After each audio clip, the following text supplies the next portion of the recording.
இதை அறிந்த பின்பு நாம் தேவனுடைய வசனத்திற்குள்ளே போகலாம். நாம் எப்படிப்பட்டவர்கள், நம்முடைய தேவன் எப்படிப்பட்டவர் சொல்லுங்க பார்க்க. நாம் எப்படிப்பட்டவர்கள்? நம்முடைய காட்டு கழுதை தன் இச்சையின்படியே நடந்து தன்னுடைய இச்சையின்படியே நடந்து காற்றை உண்ணுகிறது போல, தன்னுடைய எண்ணத்தின் வழியிலே நடந்து கொண்டு இருக்கிறது போல நாம் இருக்கின்றோம். உண்மையே இல்லையா? நாம் எதாயிலும் ஒன்றை செய்கிற போது இது ஆண்டவருக்கு சித்தமாய் இருக்குமா என்று நாம் யோசிக்கின்றோமா? இதை நாம் எப்படி ஆயும் செய்துவிட வேண்டும் என்கின்ற ஒரு துணிச்சல் நமக்குள்ள இருக்கிறது. காட்டு கழுதைகள் தன்னுடைய இஷ்டத்தின் படியே நின்று தன்னுடைய காற்றை உண்ணுகிறது போல நாம் ஒரு காரியத்தை செய்கின்ற பொழுது இந்த காரியம் தேவனுக்கு ஏற்றதாக இருக்குமா என்று நாம் சிந்திப்பது கிடையாது. நம்மளுடைய துணிகரங்கள் வருகின்ற பொழுது இந்த துணிகரம் எதை நோக்கி போகின்றது என்பதை நாம் அறிந்து கொள்வதும் முடியாது, அறிந்து கொள்வதும் இல்லை, இல்லையா? வாசிக்கலாம். என்னாகமத்தின் புஸ்தகம் 14ஆம் அதிகாரம் 19ஆம் வசனத்தை வாசிக்கலாம். என்னாகமத்தின் புஸ்தகம் 14ஆம் அதிகாரம் 19வது வசனத்தை வாசிக்கலாம்.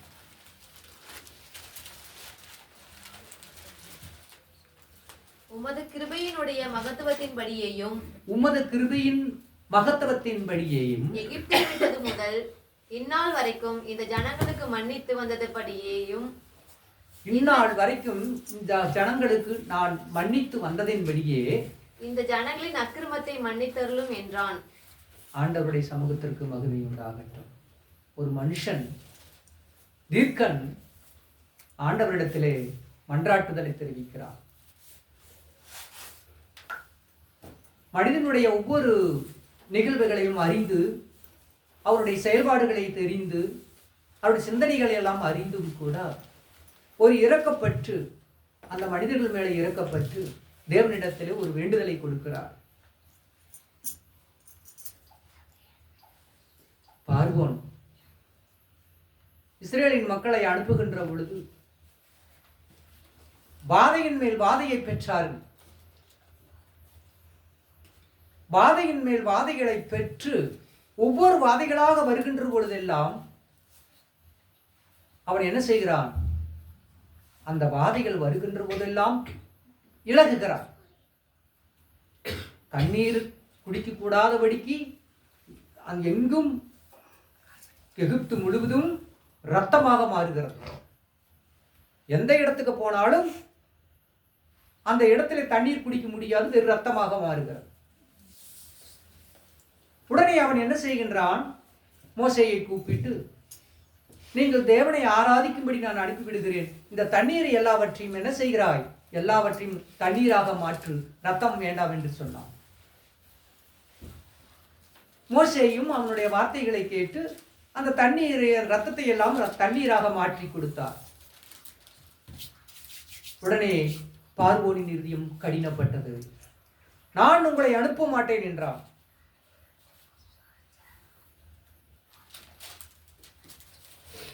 உடனே பார்த்தார், தவளைகளை அனுப்பினார் ஆண்டவர்.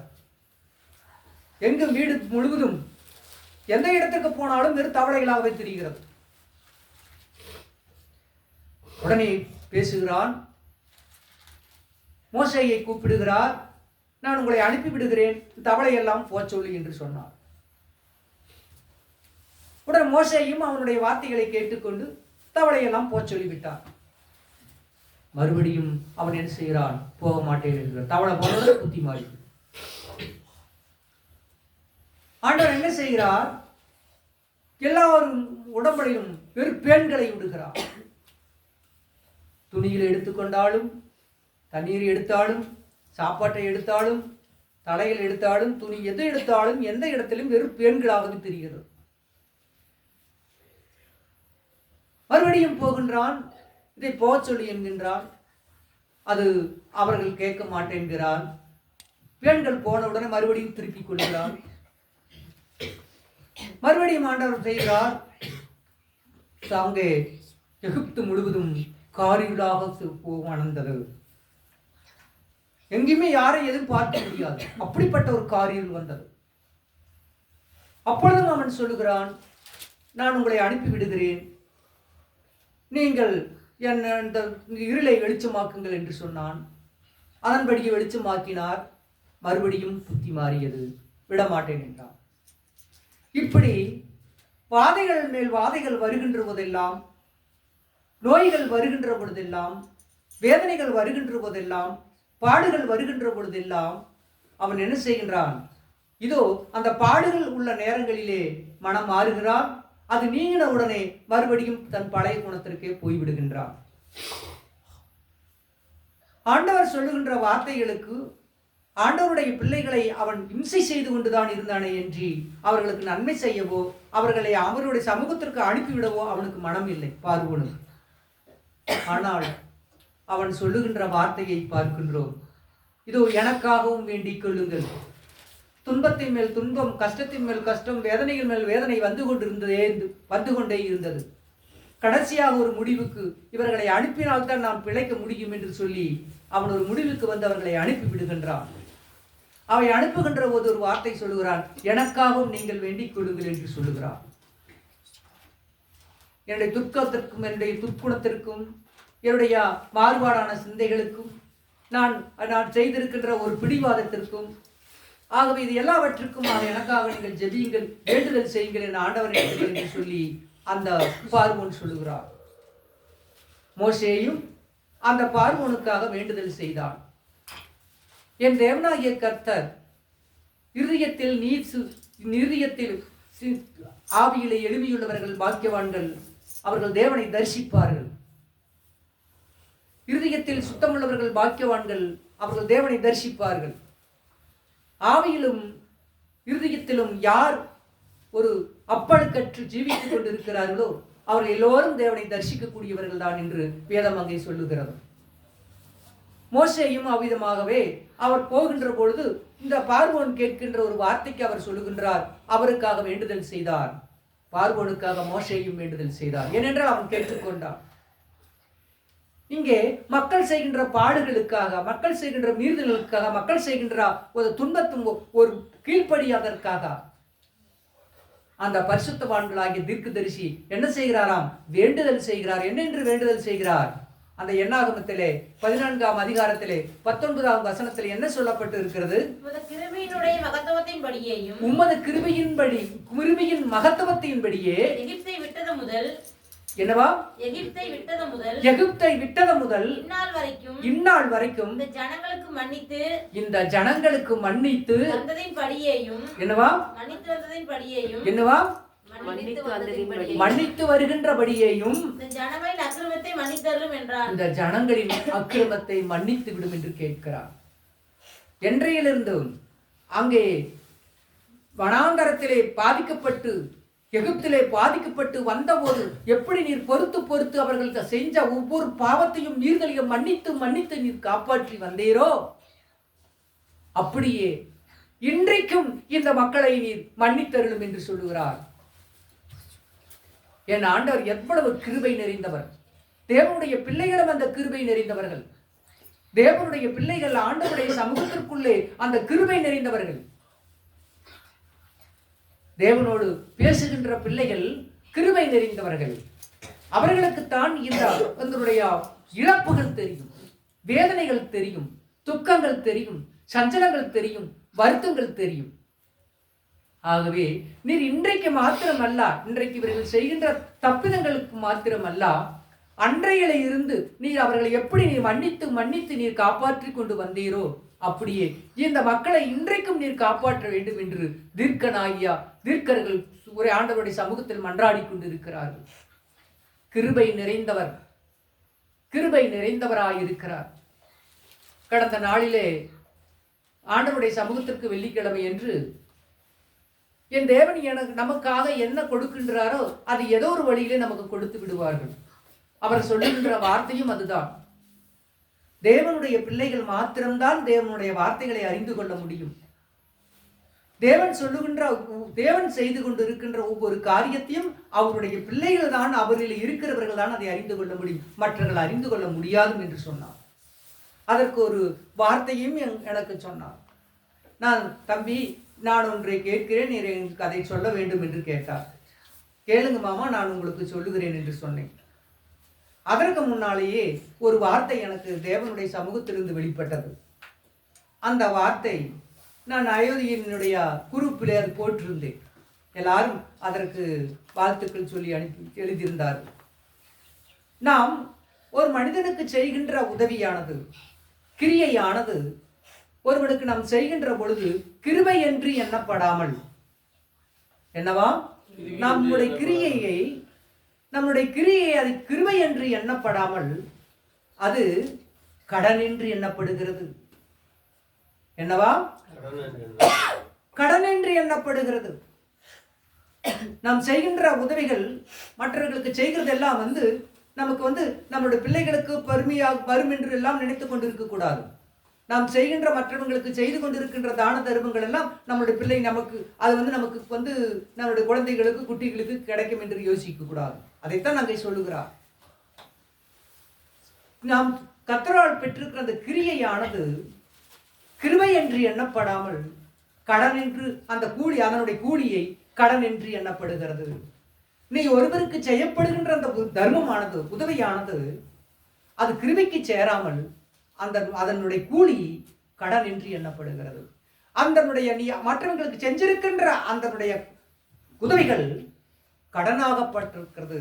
அப்ப கடன் பெற்றவன் என்ன செய்யணும்? கடன் கொடுத்தவனுக்கு அதை திருப்பி செலுத்தியாக வேண்டும், இல்லையா? திருப்பி செலுத்த மாட்டாங்களா? கடன் இன்னைக்கு 10 ரூபா வாங்கிட்டு வந்துட்டோம், நாளைக்கு தரேன்னு சொல்லிட்டு, அப்ப நீ அது அப்படி அவங்ககிட்ட வாங்கியாச்சு, இனிமேல் நம்ம அவனுக்கு கொடுக்க வேண்டியதில்லைன்னு நம்ம நினைப்போமா? கொடுத்தாகணும். அவனுக்கு திருப்பி அந்த கடனை அவனுக்கு கொடுத்தாக வேண்டும். கடன் வாங்கியிருக்கிறோம், அந்த கடனை திருப்பி கொடுத்தாகணும். ஆகவே நீ செய்கின்ற உதவியானது, நீ பிறருக்கு செய்கின்ற தர்மமானது உங்களுக்கு கடன். அது அப்போ உனக்கு தேவன் யாரொரு மூலியமாகவோ உனக்கு அந்த கடனை திருப்பி கொடுக்கிறார். அவர் பெரிய சொல்றார் அந்த வார்த்தையை. நேற்று நான் எனக்கே போட்டு போன வார்த்தையே நேற்று அதை சொன்னார்.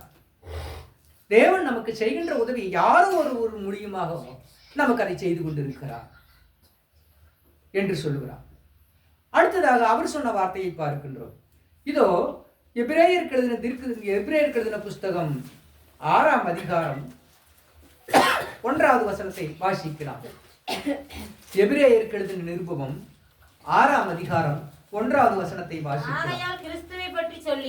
ஆகையால் கிறிஸ்துவை பற்றி சொல்லிய மூல உபதேச வசனங்களை விட்டு செத்த கிரியைகளுக்கு நீங்களாகும்படிக்கு மனம் திரும்புதல் ஆண்டவருடைய பேரில் வைக்கிற விசுவாசம் என்னவா?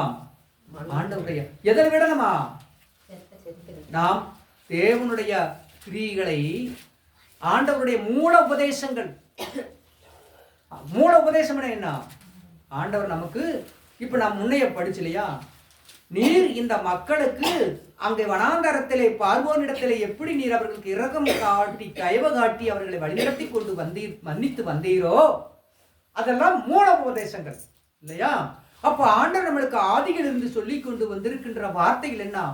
மூலம். அது ஆதி. இப்ப நம்ம ஒரு பட்டாவை எடுக்க போறோம், ஒரு நம்மளுடைய வீட்டினுடைய கரையத்தையோ தோட்டத்தையோ நம்ம வயலி எடுத்து நம்ம போய் பார்க்கிற போது அதுக்கு என்ன சொல்றான்? மூல பத்திரத்தை எழுதிட்டு வா அப்படிமா. மூல பத்திரத்தை கொண்டு வேணாம் ஆதியிலே. அப்ப தேவன் நமக்கு கொடுத்திருக்கின்ற வேத வாக்கியங்கள், வேத வசனங்கள், வேற வார்த்தைகள் எல்லாம் அந்த மூலம், அந்த ஆதி மூலம், அந்த ஆதியிலே கொண்டு வந்தார். ஆதியிலே அந்த மூல ஆதியிலே சொன்ன அந்த மூல வசனங்களை எல்லாவற்றையும் விட்டு அவர் புரியல. அதனால அவர் என்ன சொல்லிட்டாரு? அதை விட்டுன்னு அது என்ன தம்பி எனக்கு ஒன்றும் புரியலன்னா கமா கொடுத்திருக்கிறார் அப்படின்னா, அது கமா முற்றுப்புள்ளி அல்ல. அடுத்து கீழே இருக்கிறதை நோக்கி பாருங்க மாமான்னு சொன்னேன். கீழே இருக்கிறத நோக்கி பாருங்கள் அப்படிங்கிற போது அதுல என்ன வந்திருக்கிறதா? சுயா கிரியைகள், தற்பெருமைகளை. நம்மளுடைய தற்பெருமை ஆண்டவருடைய மூல வசனங்களை கேட்டிருந்து அதை பயன்படுத்தி கொண்டிருந்தால் நம்முடைய தற்பெருமைகளை எல்லாம் சுயக்கிரிகளை எல்லாம் பேசிக்கொண்டிருக்க மாட்டோம். எனக்கு அது இருக்குது, இது இருக்குது, எனக்கு அப்படி இருக்குது, எனக்கு இப்படி இருக்குது, என்னை வந்து இப்படி ஒருத்தரும் பார்க்கல, என்னை அப்படி ஒருத்தரும் பார்க்கல, இதெல்லாம் நாம் சொல்ல மாட்டோம். ஏனென்றால் தேவனுடைய கரம் நம்மளுக்கு பலமுள்ளதாக இருக்கிறது. தேவன் நம்மை நடத்துகிறார், நாளும் நம்மை நடத்தி கொண்டிருக்கிறார். தேவன் நம்மை உயர்த்தி கொண்டிருக்கிறார், ஜீவனை கொடுத்து கொண்டிருக்கிறார். தேவன் நம்மளோடு வாழ்ந்து கொண்டிருக்கிறார். இந்த நம்பிக்கை அந்த மூல வசனங்களிலே இருக்கிறது. அந்த மூல வசனங்களிலே இருக்கிறது. நான் உன்னோடு இருக்கிறேன், நீ பயப்படாதே, நான் உன் கூட இருக்கிறேன், உன்னுடைய ஆபத்து காலங்களில் நானே உனக்கு தஞ்சம். அது மூலவத்தனம் மூலமாய் நமக்கு காட்டிக் கொண்டிருக்கிறார். அப்படி நீ இருக்கும் பொழுது, நீ அந்த ஆண்டவருடைய வார்த்தைகளை நீ ஏற்றுக்கொண்டு நீ வழிநடந்து கொண்டு இருந்தால், எனக்கு யாருமே துணை இல்லையே, யாருமே எனக்கு ஆறுதல் இல்லையே, யாருமே எனக்கு ஒன்றும் இல்லையே என்று நீ சொல்ல மாட்டாய். என்றால் தேவன் உன்னை நடத்துகின்றார், நடத்தி கொண்டிருக்கிறார். தேவன் உன்னை ஆதி முதற்கொண்டு கரம் பற்றி நடத்தி கொண்டே இருக்கிறார். இன்னும் அவர் கரத்தை உணராமலே நின்று கொண்டிருக்கிறார். அதைத்தான் சொல்கிறார். அதை இப்ப வாசிக்கலாம். மூல வசனங்களை விட்டு அதோடு நிறுத்தி கூடக்கூடாது. அடுத்தது என்ன சொல்கிறார்? செத்த கிரியைகள். நம்முடைய கிரி என்னவா? செத்து போற கிரியை. அவன் நம்மளுக்கு செய்யலையே, இவன் நமக்கு செய்யலையே, அவன் நமக்கு பாதுகாப்பு கொடுக்கலையே, இவன் எனக்கு பாதுகாப்பு கொடுக்கலையே அப்படின்ட்டு நான் பெரிய ஆளு, நான் எல்லாவற்றுக்கும் சிறந்தாலும் நான் யாரிடத்தில் தஞ்சம் போக வேண்டிய அவசியம் இல்லை, நான் எதுக்கும் இல்லை, இப்படி செத்த கிரியைகளையே பெருசாக பேசிட்டு இருக்கிறோம், குறைபட்டிட்டு கிடக்கிறது. மத்தங்க மேல குறைபடுறது, நம்மை பெருசா பேசிட்டு இருக்கிறது. அந்த செத்த கிரியைகளுக்கு விட்டு விலகி, அது என்ன சொன்னார்? விட்டு சொன்னார். செத்த கிரியைகளுக்கு நீங்களாக்கி மனம் திரும்ப வேண்டும். நமக்கு யார் துணை? நமக்கு யார் துணை? சர்வ வல்லவர் துணை. நம்மளோட வருகிறது யார்? சர்வ வல்லமையுள்ள தேவனாகிய கர்த்தர். ஆண்டவருடைய சமூகத்திற்குள்ளே ஒவ்வொன்றையும் பார்த்து கொண்டிருக்கிறோம். சர்வ வல்லமையுள்ள தேவன், சர்வ வல்லமையுள்ள தேவன் நம்மளோடு இருந்து கொண்டிருக்கிறார். நமக்கு எதற்கு பாய்? யார் நமக்கு துணை? யாரும் துணை இல்லை. யாரும் நமக்கு துணை தேவையில்லை. யாரும் நமக்கு தஞ்சம் வேண்டாம், யாரும் நமக்கு ஆறுதல் வேண்டாம், அடைக்கலம் வேண்டாம். என்னுடைய தேவனாகிய கர்த்தர் என்னோடு இருக்கிறார். எல்லாவற்றையும் ஜெயித்து எழக்கூடிய ஒரு ஆற்றல் எனக்குள்ள இருக்கிறது. சின்னஞ்சிறு பாலகன் அந்த அப்பத்தின் மேலே வைக்கவில்லை நம்பிக்கை, அந்த மீன் துண்டின் மேலே வைக்கவில்லை. 3 நாள் இரவும் பகலும் தேவனுடைய சத்தியத்தை கேட்டுக்கொண்டு அந்த கர்த்தருடைய வசனத்தை கேட்டுக்கொண்டிருந்தான். அவனுடைய நம்பிக்கை அந்த உணவு மேலெல்லாம், அந்த பொருள் மேலெல்லாம், தேவனுடைய வார்த்தையின் மேல் இருந்தது. அப்போ அந்த தேவனுடைய சுய கிரியைகளை, தேவனுடைய மூல வசனங்களை அவன் கேட்டுக்கொண்டு இருக்கிறான். அவன் ஒவ்வொரு வார்த்தையினாலும் அவன் பிழைப்பான். ஆண்டவருடைய வார்த்தை ஒவ்வொரு வார்த்தையினாலும் அவன் பிழைப்பான். அப்பந்திங்கிறனால அல்ல, ஆண்டவருடைய வார்த்தை அவனுக்குள்ளே கிரியை செய்து கொண்டு இருந்ததை நாம் அங்கே பார்க்கின்றோம். ஆண்டவருடைய பிள்ளைகள் தேவன் மேலே நம்பிக்கை வைத்திருக்கணும், மனிதர் மேலே நம்பிக்கை வைக்க கூடாது. செத்த கிரியைகளுக்கு நீங்களாக்கி மனம் திரும்பி, அதுதான் என்னவாமா? செத்த நாம் வந்து பழச பேசிட்டு நம்மளை உயர்த்தி பேசிட்டு இருக்கக்கூடாதபடி அந்த மூல வசனத்தின் மேல நம் நம்பிக்கை வைக்க வேண்டும். அதை விடக்கூடாது. அதை விட்டாதான் இந்த மாதம் நம் கோளாறுகள் நடத்திட்டு இருப்போம். ஆண்டு என் தேவனாகிய கர்த்தர் என்னோடு இருக்கிறார். நீ செய்கிற காரியங்கள் எல்லாவற்றும் உன்னோடு கூட இருந்து கொண்டிருக்கிறார். உனக்கு பலமும் உனக்கு உன்னை ஆண்டவர் என்ன சக்கராயுதம் தீர்த்து கொண்டிருக்கிறார். நீர் எனக்கு அஸ்திராயுதமும் எனக்கு தண்டாயுதமானவன். அந்த நம்பிக்கை நமக்குள் இருக்கணும். அது எப்படி இருக்கும்? அந்த மூல வசனங்களை, தேவனுடைய வார்த்தைகளை தன் இருதயத்தில் ஏற்றுக்கொண்டிருக்கிற மக்களுக்கு அந்த திட நம்பிக்கை இருக்க வேண்டும். அப்போ நாம் கவலைப்பட மாட்டோம், கலங்க மாட்டோம். ஏனென்றால் கூடவே இருக்கிறீர். நாம் பாடுறோம், என் கூடவே இருக்கிறீர். தேவன் எப்படி இருக்கிறாராம்? கூடவே இருக்கிறீர். தேவன் நம்மளோடு கூடவே இருக்கிறீர். நான் மரண இருளின் பள்ளத்தாக்கில் நடந்தாலும் நான் பயப்பட மாட்டேன். ஏன்? அந்த மூல வசனம் அவருக்குள்ள இருந்து கொண்டிருக்கிறது. யாருக்குள்ள அந்த மூல வசனம் இருக்கிறதோ அவர்கள் எதற்கும் பயப்பட மாட்டார்கள், பயப்பட மாட்டார்கள். ஏனென்றால் என் தேவன் என்னோடு இருக்கிறார், எல்லா காரியத்தையும் நான் செய்து முடிப்பேன். ஆபிரகாமின் விசுவாசம், ஆபிரகாமின் விசுவாசத்தின் தந்தை. என்ன அவர் வாழ்ந்து விட்டார்? என்ன அவர் வாழ்ந்து விட்டார்? சஞ்சலமும் வருத்தமும் பரதேசமும் அரதேசமாக ஜீவித்துக் கொண்டிருந்தார். ஆனாலும் அவருக்குள்ள என்ன குறைவில்லாமல் இருந்தது? விசுவாசம் குறைவில்லாமல் இருந்தது. விசுவாசின் தந்தை எனப்பட்டார். அவர் என்ன வாழ்ந்தார்? 90 வயசு வைக்கும் ஒரு குழந்தையை, அந்த 90 வயசுக்குள்ள 90 வயசுல ஒரு பொம்பளை கூட போய் சேர்ந்து அந்த குழந்தையை பெற்றெடுத்து அதை வளர்த்த கூட கண்ணில் பார்க்கறது கூட முடியாதபடி பயங்கர துன்பத்துல அவனை ஓட்டுட்டே முடிக்க விட்டார். என்ன நிம்மதி? அந்த பொம்பளை பிடிச்சிட்டு போய் அவன் போய் அம்மளைக்கு கொண்டு வீட்டுக்குள்ள வச்சுக்கிட்டான். உடனே ஒடியாரா? என்ன இன்பம் அவனுக்குள்ள? அந்த பொம்பளை மனநோவாய் இருந்தாள் சாரா. அந்த ஆகார் தன்னுடைய ஒரு குழந்தையை பெற்று அந்த குழந்தையை கூட கண்ணில் பார்த்து அதை நல்லா வளர்க்க கூடாதபடி துரத்து விட்டான். என்ன நிம்மதியா வாழ்ந்தார்? 100 வயசுல ஒரு பையன் பிறந்தது. அந்த பையனையும் கொண்டாந்து கொலை பண்ணிட்டார், பழியிட்டார். வேண்டான்னு சொல்லி கூட்டிட்டு வந்துட்டார். அந்த பையனை காப்பாத்துறதுக்கு அந்த கொண்டாட்டியும் போயிட்டான், சாராயும் போயாச்சு. இப்போ அந்த பையனும் இந்த தந்தையும் எலியேசரும் தான் 3 பேர் தான் அந்த வீட்டில் இருக்கிறான். சாராயும் மரித்து போய்விட்டார். என்ன நிம்மதி இருந்தது? ஆனால் அவன் விசுவாசத்தை அவன் இழக்கவில்லை. ஆபிரகாம் என் நியாயங்களையும் நீதிகளையும் எடுத்துரைப்பான் என்று இவனை குறித்து நான் அறிந்திருக்கிறேன் என்று ஆண்டவர் சொன்னார். அந்த அறிந்திருக்கிற அந்த மனிதனுக்கு ஒரு நிம்மதியை கொடுக்காத தேவனாகிய கர்த்தர் அவர். ஆண்டவர் மேல் அவன் வைத்திருந்த நம்பிக்கை அசைக்க முடியவில்லை. ஆபிரகாமினுடைய விசுவாசம் துன்பத்தோடும் துயரத்தோடும் வேதனையோடும் தேவனுடைய சமூகத்திற்குள்ளே வாழ்ந்து கொண்டிருந்தார். லாசரு எனப்பட்ட ஒரு தரித்திரன் மரித்த பொழுது அவன் ஆபிரகாமின் மடியிலே இருந்தான் என்று நாம் வேதத்திலே பார்க்கின்றோம். ஆபிரகாமின் மடியின் மேலே இருந்து கொண்டிருந்தான், பரலோகத்திற்கு மேலே. இந்த ஐஸ்வரிவானும் தரித்திரவானுமாய் இந்த லாசரு என்ற ஒரு தரித்திரவான் வாழ்ந்து கொண்டிருக்கிறான். ஐஸ்வரிவான் என்ற ஒருவன் இருந்து கொண்டிருக்கிறான். அவன் எல்லாவற்றிலும் நிம்மதியாக ஜீவித்துக் கொண்டிருக்கிறான். இந்த தரித்திரவானுக்கு படுக்க கூட இடமில்லை, உண்ணறதுக்கு வழி இல்லை, ஒரு உடுத்துறதுக்கு துணி இல்லை. தன்னுடைய சரீரங்கள் முழுதும் பருக்கியாக நோய்களும் புண்களும் வந்துவிட்டது. துக்கத்தோடு அவன் ஜீவித்துக் கொண்டிருந்தான். இந்த ஐஸ்வரிவானை பயங்கரமாக வாழ்ந்து அவ்வளவு செல்வாக்கோடும் சீரோடும் சிறப்போடும் கொண்டு போய் அவனை கொண்டு அடக்கம் செய்தார்கள். இந்த லாசர்வை அந்த தரித்திரவான் அங்கே வழியிலே செத்து கிடந்தான். எடுத்து புதைப்பதற்கு ஆட்கள் 2 பேரும் மரித்து போனார்கள். ஒருவன் ஐஸ்வரிவான் நரகத்துக்கும் இந்த தரித்திரவான் லாசரு அங்கே பரலோகத்துக்கும் எழுந்தருளி போனார்கள். இப்பொழுது அந்த ஐஸ்வரிவான் நரகத்திற்குள்ளே வேதனை அடைந்து கொண்டிருக்கும் பொழுது அவன் அண்ணாந்து பார்க்கும் பொழுது ஆபிரகாமின் மடியின் மேலே அந்த லாசரு அங்கே உட்கார்ந்து கொண்டிருந்தார். உட்கார்ந்து கொண்டிருந்ததை அவன் பார்த்தான்.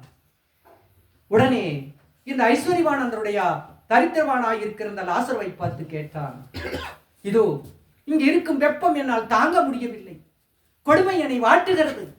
ஆகவே உங்களுடைய கையிலே ஒரு சுண்டு விரலிலே கொஞ்சம் தண்ணீரை தோய்த்து அதை என் நாவிலே விடு, நான் தாகம் தீர்ப்பேன், என்னுடைய தாகம் தணிந்து விடும் என்று கேட்டான். நரகத்தில் இருந்து கொண்டு அந்த ஐஸ்வரிவான் இந்த உலகத்தில் சீரோடும் சிறப்போடும் வாழ்ந்து கொண்டிருந்தவன்.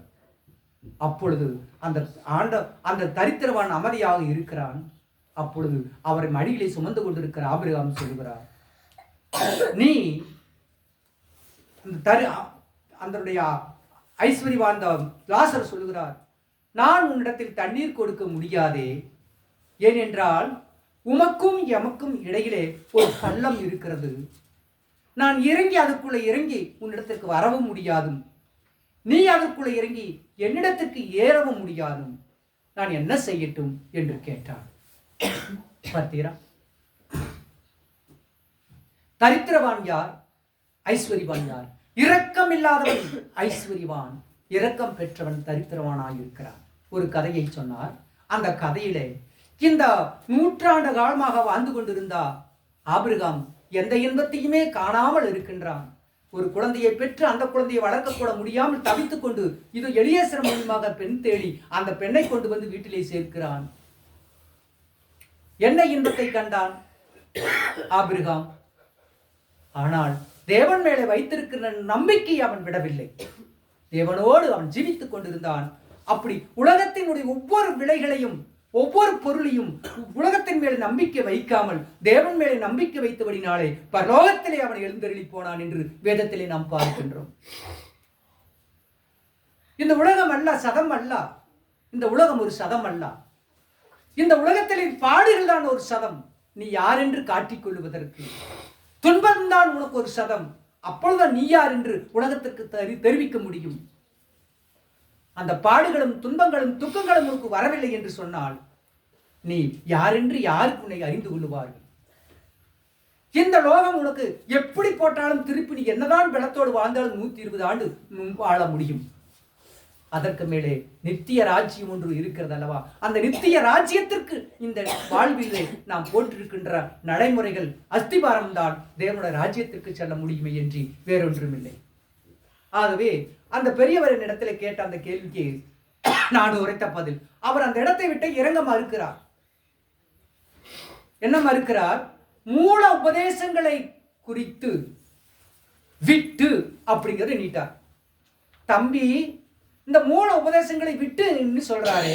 நான் கேட்கிற கேள்வி ஒண்ணுதான், அந்த மூல உபதேசம்னா என்ன? அதை விட்டுக்கிறாரு, அதை விட்டுறலாமா அப்படின்னு கேட்டார். மூல உபதேசங்களை தேவன் ஆதியிலே சொல்லிக் கொண்டிருக்கின்ற வார்த்தைகளை நாம் விட்டுட்டோம்னா நாம் எப்படி இருப்போம்? நம்முடைய செத்த கிரியைகளையே பேசிட்டு இருப்போம். நான் எனக்கு அப்படி இருக்குது, நான் இப்படி இருக்கிறேன், நான் அப்படி இருக்கிறேன், நான் இப்படி இருக்கிறேன், எனக்கு சொத்து இருக்குது, சுகம் இருக்குது, அண்ணன் இருக்கிற, தம்பி இருக்கிற, அக்கா இருக்கிற, தங்கச்சிக்கிற, இப்படி தம்பெருமைகளையே செத்த கிரியைகளையே பேசிட்டு இருப்போம். எனக்கு யாருமே இல்லையே, எனக்கு ஒருத்தரும் இல்லையே. இது எல்லாம் எனக்கும் லோகம் கையும் எதுக்கு வருது? தேவனுடைய அந்த மூலப்பத்திரத்தை எடுத்துமே எல்லாம் நமக்கு தெரிஞ்சு போயிரு. இந்த பத்திரம் யார் விட்டது, இந்த கூடு யார் விட்டது, இந்த காடு யார் விட்டதுன்னு தெரிஞ்சு. அப்படி கிறிஸ்துவினுடைய மூல உபதேசங்களை கைவிடாமல் அதை பற்றி கொண்டு நாம் வாழுகின்ற பொழுது நம்முடைய செத்த கிரிகளை எல்லாவற்றையும் விட்டு விடுவோம், பேச மாட்டோம். நமக்கு அனுச துணை அல்ல, நமக்கு மனிதர்கள் துணை அல்ல, உற்றவர்கள் துணை அல்ல, பெற்றவர்கள் துணை அல்ல, எல்லாருக்கும் மேலாக இறைவன் தேவாதி தேவனாகிய கர்த்தர் நமக்கு ஒருவர் துணையாக இருக்கிறார் என்று நாம் சொல்ல முடியும். செத்த கிரிகளுக்கு நீங்களாக்கி விட்டு விலகி மனம் திரும்புதலுக்கு ஏற்றா. பாத்தியா, ஆதி மூலத்தை நாம் எடுத்துக்கொண்டால், தேவனுடைய வார்த்தைகளை எடுத்துக்கொண்டால் அவர்தான் சொல்லுகிறார், திடனாயிரு.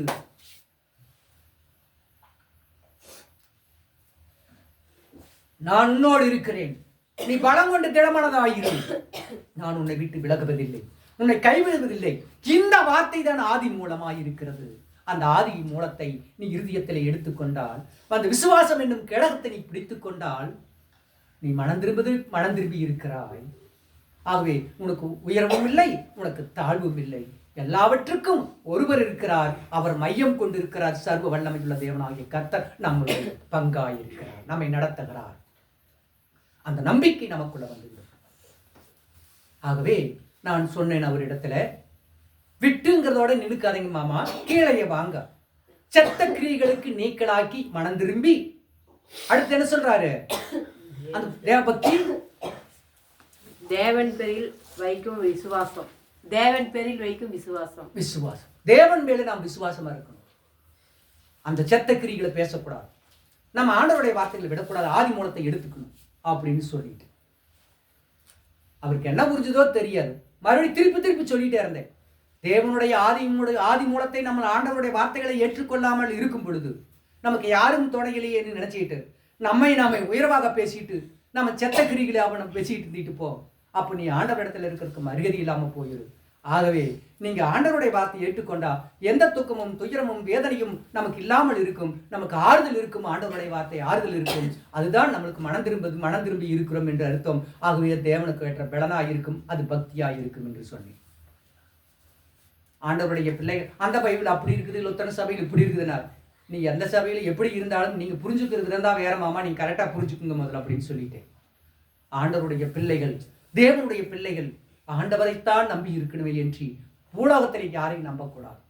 ஆகவே நம்ம அவர்களுக்கு செய்ய வேண்டும். அவர்களிடத்தில் நாம் எதையும் எதிர்பார்க்கக்கூடாது. ஏனென்றால் தேவன் நம்மோடு இருக்கிறார்.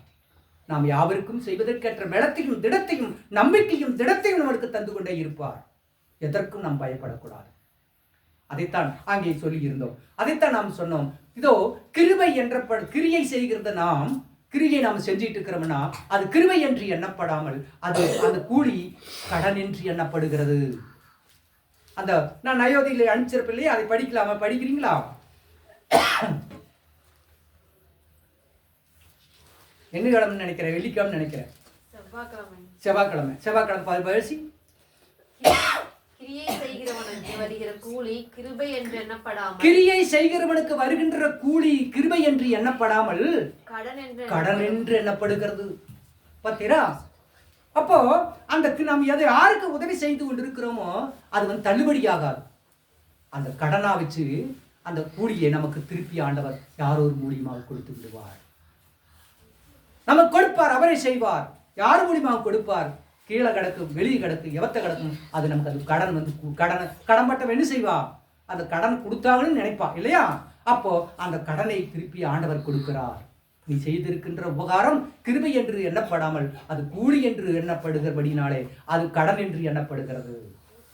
நாம் செய்கிற ஒருத்தருக்கு எதாவது கொடுத்துட்டோ தெரியாம கொடுத்துட்டு நினைக்காதீங்க. நாம் வீணா செஞ்சு கூட நினைக்காதீங்க. அது ஆண்டவருடைய சமூகத்தில் கடனா போய் இருக்கிறபடினாலே அந்த கடன் உங்களுக்கு திருப்பி ஆண்டவர் கொடுத்து கொண்டே இருப்பார், ஆசீர்வதித்துக் கொண்டிருப்பார். அதுதான் அதனுடைய வாழ்வு. இப்போ நம்மளுடைய தேவனாகிய கர்த்தரிடத்திலே அவன் சொல்லுகிறான், நீர் அந்த மனுஷனுக்கு எப்படி மன்னித்து கொண்டு வந்தீராம்? அந்தனுடைய பார்வோனிடத்திலிருந்து வழிநடத்தி கொண்டு வந்து எப்படி மன்னித்து கொண்டு வந்தீரோ அப்படியே இவனுக்கும் நீர் என்ன செய்யணுமா? மன்னிப்பு கொடுக்க வேண்டும் என்று கேட்கிறான். எசேக்கியேல் நான் வாசித்தேன்னா 14ஆம் அதிகாரம் 19 வசனத்துல மறுபடியும் வாசிங்க. உமது கிருபையினுடைய மகத்துவத்தின்படியே, உம்முடைய கிருபையின் மகத்துவத்தின்படியே எகிப்தை விட்டது முதல் இந்நாள் வரைக்கும் இந்த ஜனங்களுக்கு நீ என்ன செய்தீர? மன்னித்து வந்திருக்கிறீர். இன்னைக்கு நேத்தல்ல, என்னைக்கோ அன்னையிலிருந்து நீ அவங்களை மன்னித்து மன்னித்து மன்னித்து மன்னித்து நீ காப்பாற்றி கொண்டு வந்திருக்கிறீர். அப்படியே இந்த ஜனங்களின் அக்கிரமத்தை மன்னித்தருளும். என்னவாமா என்ன சொல்றாரு?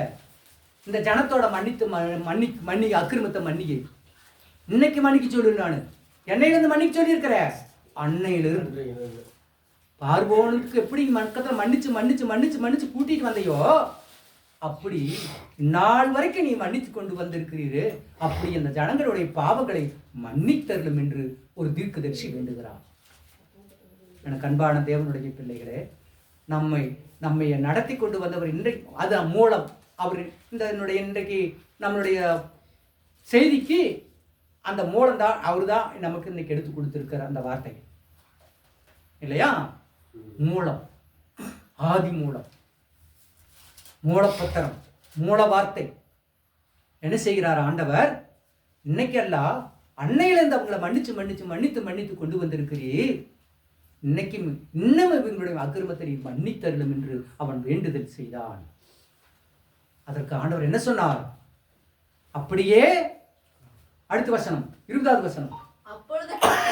அப்பொழுது கர்த்தர் உன்னுடைய வார்த்தையின்படியே மன்னித்தேன். எவனுக்கு நீ எந்த அளவின்படி நீ அளக்கின்றாயோ அதன்படியே உனக்கு அளந்து கொடுக்கப்படும். பார்த்தீரா?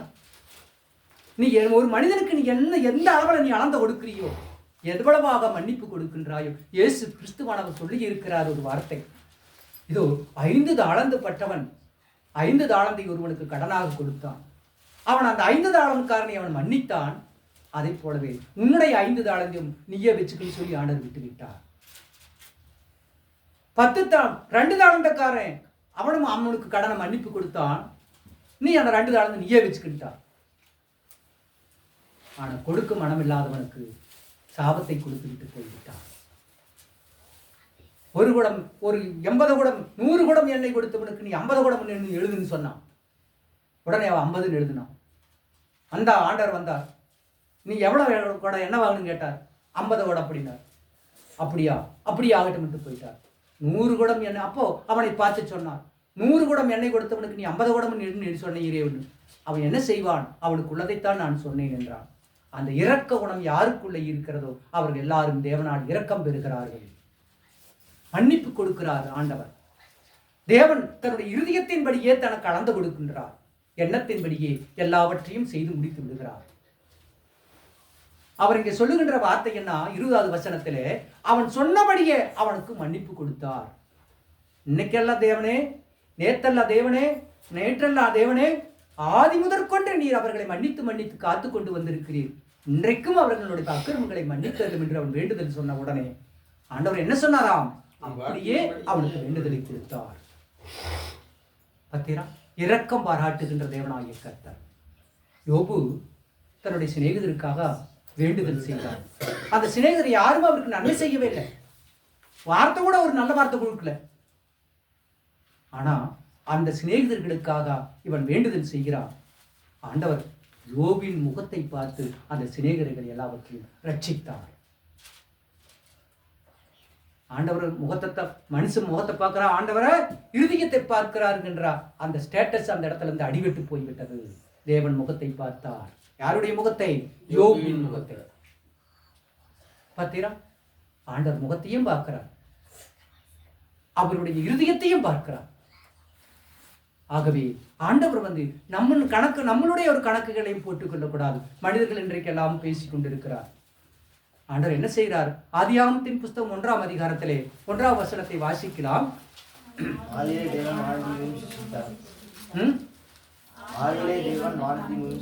பூமியும் சிருஷ்டித்தார். நாம நினைக்கிறோம் பார்த்தாரு சிருஷ்டிக்கிறார். உண்டாக கடவுது என்றார். வானம் பூமி உண்டாயிற்று. வானம் பூமி உண்டாயிற்று. அவருடைய வார்த்தையினாலே அந்த வானம் இன்னைக்கு பூமி உருவாக்கப்பட்டது.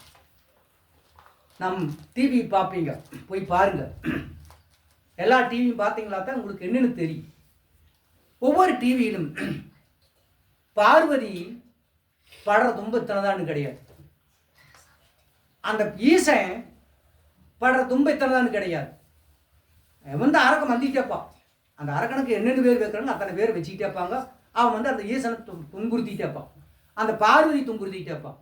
இப்படி ஒவ்வொரு தெய்வங்களும் சித்திரவதைக்குள்ள ஆகிட்டே இருப்பாங்க ஒவ்வொரு நாடும். அப்போ இவங்களே சித்திரவதைக்குள்ள ஆகிட்டு இருக்கிற போது அவங்க மனுஷனை எப்படி காப்பாற்றுவாங்க? அவங்களுக்கு உடைகளும் நடைகளும் அவங்களுடைய ட்ரெஸ்ஸும் அவங்களுடைய தேகமும் அவங்க இருக்கிற இடமும் இதெல்லாம் காட்டிட்டுப்பா. அப்போ நீங்கள் யோசிக்கலாம், இந்த இப்படி எல்லாம் காட்டிட்டு ஆணவத்தில் திரிகிறாங்களே, இப்படி இவெல்லாம் இது வணங்கிட்டு திரிகிறாங்களே, இவங்க எப்படி மக்களை காப்பாற்றுவாங்க, மக்களோடு எப்படி இருப்பாங்க அப்படின்னு. ஆனால் நம்மளுடைய தேவனாகிய கர்த்தர் நம்மிலே ஜீவிக்கிறவர், நம்மிலே வாழ்ந்து கொண்டு இருக்கிறவர். அவர் தன்னுடைய சரீரங்களையும் கூட வெறுமையாக்கி கொண்டு வாழ்ந்து கொண்டு இருக்கிறவர். அடுத்த ஒரு பிரசங்கத்தை கேட்டேன் அந்த டிவியில. உண்மையிலேயே ஒரு கத்தி இருந்துச்சுன்னா அவங்கள சின்னஞ்சனமா வெட்டி இருப்பேன் நான். அப்படி பிரசங்கம் நடந்துட்டு இருக்கு. ஒரு அலையிலையா சொல்லு, ஒரு ஆமேன்னு சொல்லு, ஒரு இதை சொல்லு, ஒரு அதை சொல்லுன்று அந்த வார்த்தை சொல்றாங்க. முதலாவது ஆண்டவர் தான் ரத்தத்தை சிந்தினார், கொலை பண்ணினார். எப்படிடா கொலை பண்ணாருன்னு உத்து கேட்டேன், கொஞ்சம் பேர் சவுண்டா வச்சு கேட்டேன்.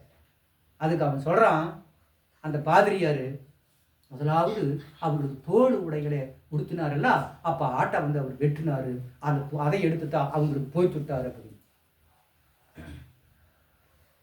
எவ்வளவாக ஒரு சீப்பாக அவர்கள் வாழ்ந்து கொண்டிருக்கிறார்கள் என்பதை நாம் புரிந்து கொள்வோம். அவர் என்ன செய்தார்? தோல் உடைகளை உண்டாக்கினார். வானத்தையும் பூமிக்கும் சிருஷ்டித்த தேவனாகிய கர்த்தர் இவர்கள் நிர்வாணத்தை மூடுவதற்கு உண்டாக்கினாராம். வார்த்தையாலே அதை உண்டாக்கினார். கொலை செய்யல, எதையும் பழியிடல. ஆகவே தேவனாகிய கர்த்தர் ஆபிரகாமினுடைய மகனை ஈசாக்கை பலியிட கொண்டு போகும்போது கூட நீ அந்த ஆட்டை பலியிடு என்று சொல்ல, என்னுடைய சேஷ்ட புத்திரனாக இருக்கின்றார், என்னுடைய நேசகுமாரன் மேலே நீ கத்தியை போடாதேன்னு சொல்லி தடுத்து நிறுத்தின தேவனாகிய கர்த்தர். ஆட்டை அவர் பலியிடுன்னு சொல்லவே இல்லை. இவர்களாகவே எழுதுறவர்களாகவே தனக்கு எப்படிப்பட்டது அதையெல்லாம் சொல்லிட்டு பலியிட்டு கடா வெட்டிட்டு அவன் வந்து காணி கொண்டிட்டு தசம்பாத்தை கொண்டிட்டு ஒரு சுகந்த வாசனை கொண்டிட்டு அவர் வந்து இப்படி எல்லாம் பண்ணிட்டு வந்துட்டு இருந்தாங்களா? அப்படிக்கு சர்வலோகத்தின் தேவன் நான் தரிசித்திருக்கின்ற வேதத்தின்படியும் நான் காணுகின்றபடியும் தரிசித்தின்படியும் தேவன் ஒருவரையும் ஒரு நாளும் அவர் குற்றம் சொல்லவும் இல்லை. அவர் வந்து எதையும் அவர் செய்யவும் இல்லை. ஆண்டவர் எப்பவும் அவர் பிரகாசிக்கின்ற ஜோதியாக, அனல் உள்ளவராக, அவர் என்றும் சர்வ வல்லமை தாங்கியவராக, சர்வ வல்லமை உள்ள தேவனாக இருந்து கொண்டிருக்கிறார் என்று நன்மையை செய் என்பதை மட்டும்தான் அவரிடத்தில் வருகின்ற ஒளி, பூரண ஒளியை என்று வேறொன்றும் அவரிடத்தில் கிடையாது. நன்மையை மாத்திரம் வழங்குகின்ற தேவனாகிய கர்த்தர். தீமையை ஒரு நாளும் அவர் சொல்லுகிறதே கிடையாது. ஆண்டவருடைய நாமத்தை பார்க்கிறோம். அதை வாசிக்கலாம். ஆதியாகமத்தின் புஸ்தகம் 3ஆம் அதிகாரம் 21வது வசனத்தை வாசிக்கலாம். தேவனாகிய கர்த்தர் ஆதாமுக்கும் அவன் மனைவிக்கும் தோல் உடைகளை உண்டாக்கினார். பார்த்தீரா? அவர் வந்து அங்க மாட்டடிச்செல்லாம் அங்க போத்துரு சிறு வானத்தையும் பூமியும் எப்படி சர்வத்தையும் சிருஷ்டித்தாரோ அப்படி அந்த உடைகளும் கூட தோல் உடைகளாக அவர் என்ன செய்தார்? அந்த இடத்துல காட்டுகிறார். இது எப்படி நடக்கும் என்று நானும் யோசிப்பதும் உண்டு. அவர் சிருஷ்டித்தார் என்று. உடைகளுக்கு தோல் உடைமாடு இருக்குமா என்று. அப்போ டிவியில பார்த்துட்டு இருக்கிறதும் இந்த வாட்ஸ்அப்பில் பார்க்கணும் மலையாட்டின் கால் அப்படின்னு சொல்லி மலையாட்டின் காடுன்னு சொல்லி அந்த மரத்துல வந்து அப்படி பார்த்தா நம்மளுடைய ஆட்டுக்காடு எப்படி இருக்குது அப்படியே அந்த மசுரலா இருக்கிறது. மலையாட்டின் காடு அப்படின்னு சொல்லி மலையாட்டின் காடு அதுக்கு அந்த மரம் எப்படி ஆடு எப்படி இருக்குதோ, ஆட்டுக்காடு எப்படி இருக்குதோ அப்படியே அந்த காடுகள் முசுமுசுன்னு இருக்கும். அதை பார்த்து ஆச்சரியப்பட்ட நான் தேவனாகிய கர்த்தர் சகலத்தையும் எல்லாவற்றையும் செய்து முடித்திருக்கிறார். அவர் மாத்திரம்தான் அதற்கு உகந்தவர். அவர்தான் அதை சிருஷ்டித்தவர். அவரால் எல்லாமே ஆகும். அவர் எல்லாமே நடக்கும். ஆகவே அந்த தோளை உண்டு பண்ணி அவர்களுக்கு உடுத்தினாரே என்று ஒரு கொலையை அவர் செய்யவும் இல்லை, அதை பலியிடவும் இல்லை. அதை நாம் அங்கே பார்க்கின்றோம். கர்த்தருடைய நாமத்தை பார்க்கிறோம். இங்கே வாசிக்கின்ற நம்முடைய தேவனாகிய கர்த்தர் எப்படிப்பட்டவர்? சர்வலோகத்தின் தேவனாகிய கர்த்தர் சகலத்தையும் அவருடைய வார்த்தையாளரை செய்து முடிக்க அவரால் முடியும் என்பதை நாம் அங்கே பார்க்கின்றோம். அடுத்து ஏசாயாவின் தீர்க்கதரிசன புஸ்தகம் 46ஆம் அதிகாரம் 11வது வசனத்தை வாசிக்கலாம். ஏசாயாவின் தீர்க்கதரிசன புஸ்தகம் 16ஆம் அதிகாரம் 11வது வசனம்.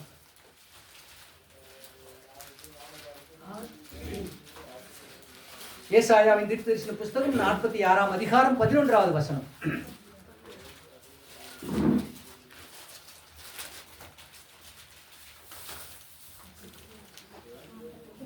உராய்ச்சிகிற ஒரு பட்சியை கிழக்கில் இருந்தும் என் ஆலோசனையை நிறைவேற்றும் மனுஷனை தூர தேசத்தில் இருந்தும் வரவழைக்கிறவராய் இருக்கிறார். மறுபடி வாசி. உராய்ச்சிகிற பட்சியை தூர தேசத்தில் இருந்து என்ன பண்றாரா? வரவழைக்கிறார். அப்படி எந்த இடத்துல இருந்தாலும் அது வேகத்தோடு வரும்படிக்கு பாதுகாத்துக் கொண்டிருக்கிற தேவனாகிய கர்த்தர் அந்த பட்சி என்ன செய்யறாரா? வரும்படிக்கு கட்டளை கொடுக்கிறார். அது எப்படி வருதாம்? அதை சொன்னேன், அதை நிறைவேற்றுவேன், அதை திட்டம் பண்ணினேன், அதை செய்து முடிப்பேன். ஒரு திட்டம் பண்ணிட்டாரா? அவர் சொல்லிட்டாரா? திட்டம் பண்ணிட்டாரா? நிர்ணயம் பண்ணிட்டாரா? அது என்ன செய்வாராம்? அவர் திட்டம் பண்ணணும். தூரதேசம் பக்கத்துல இருக்கிறவங்க மட்டும் வச்சு நமக்கு ஒரு பாதுகாப்பு கொடுக்கிறவர் அல்ல. எங்கிருந்தாயிலும் ஒருவர் வருவார் இல்லையா? யாராயிலும் ஒருவர் வருவார். பாதுகாப்பதற்காக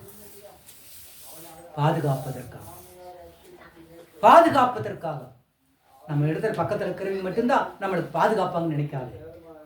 ஆண்டவர் ஒரு தேசத்திலிருந்து நம்ம கொண்டு வந்து என்ன செய்வாரா? நம்மளை பாதுகாக்கும்படிக்கு, நம்மளுக்கு அனுக்கிரகம் கொடுக்கும்படிக்கு, ஆறுதல் தரும்படிக்கு நம்ம கொண்டு வருவார். அவர் இங்க இருக்கிறவங்க நமக்கு செய்வாங்கன்னு அவர் எப்படி செய்ய முடியும் யோசிக்க கூடாது.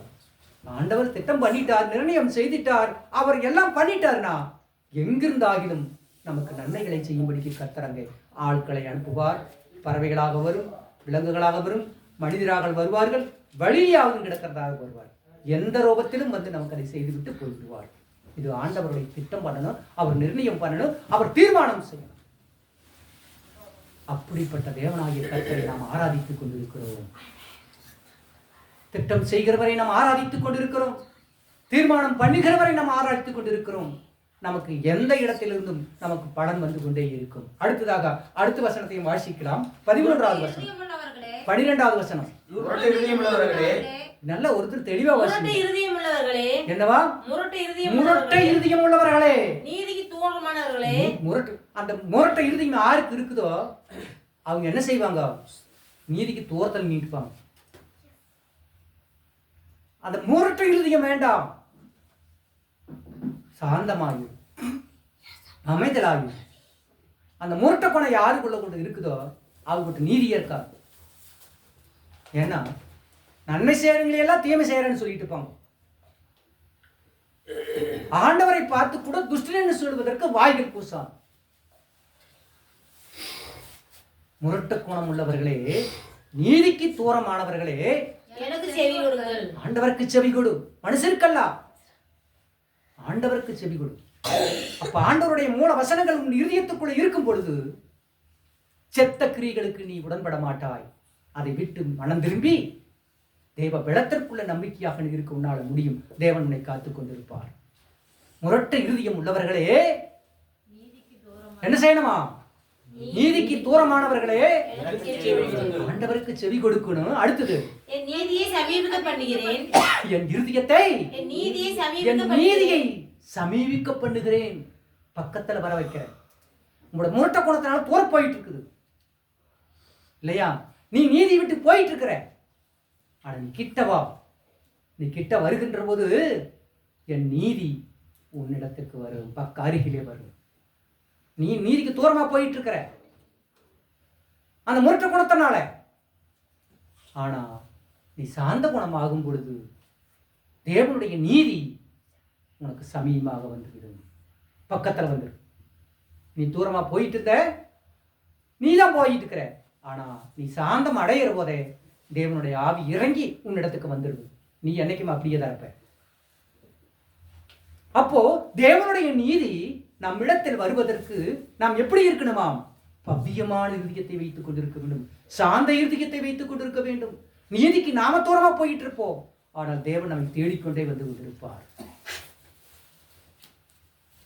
ஆண்டு முரட்ட குணம் இருக்கக்கூடாது. சாந்த குணம் யாருக்குள்ள இருக்கிறதோ அவர்கள் நீதியோடு இருப்பார்கள். தேவனுடைய நீதி அவர்களுக்கு சமீபமாக இருந்து கொண்டிருக்கும். அடுத்ததாக தாமதிப்பதில்லை.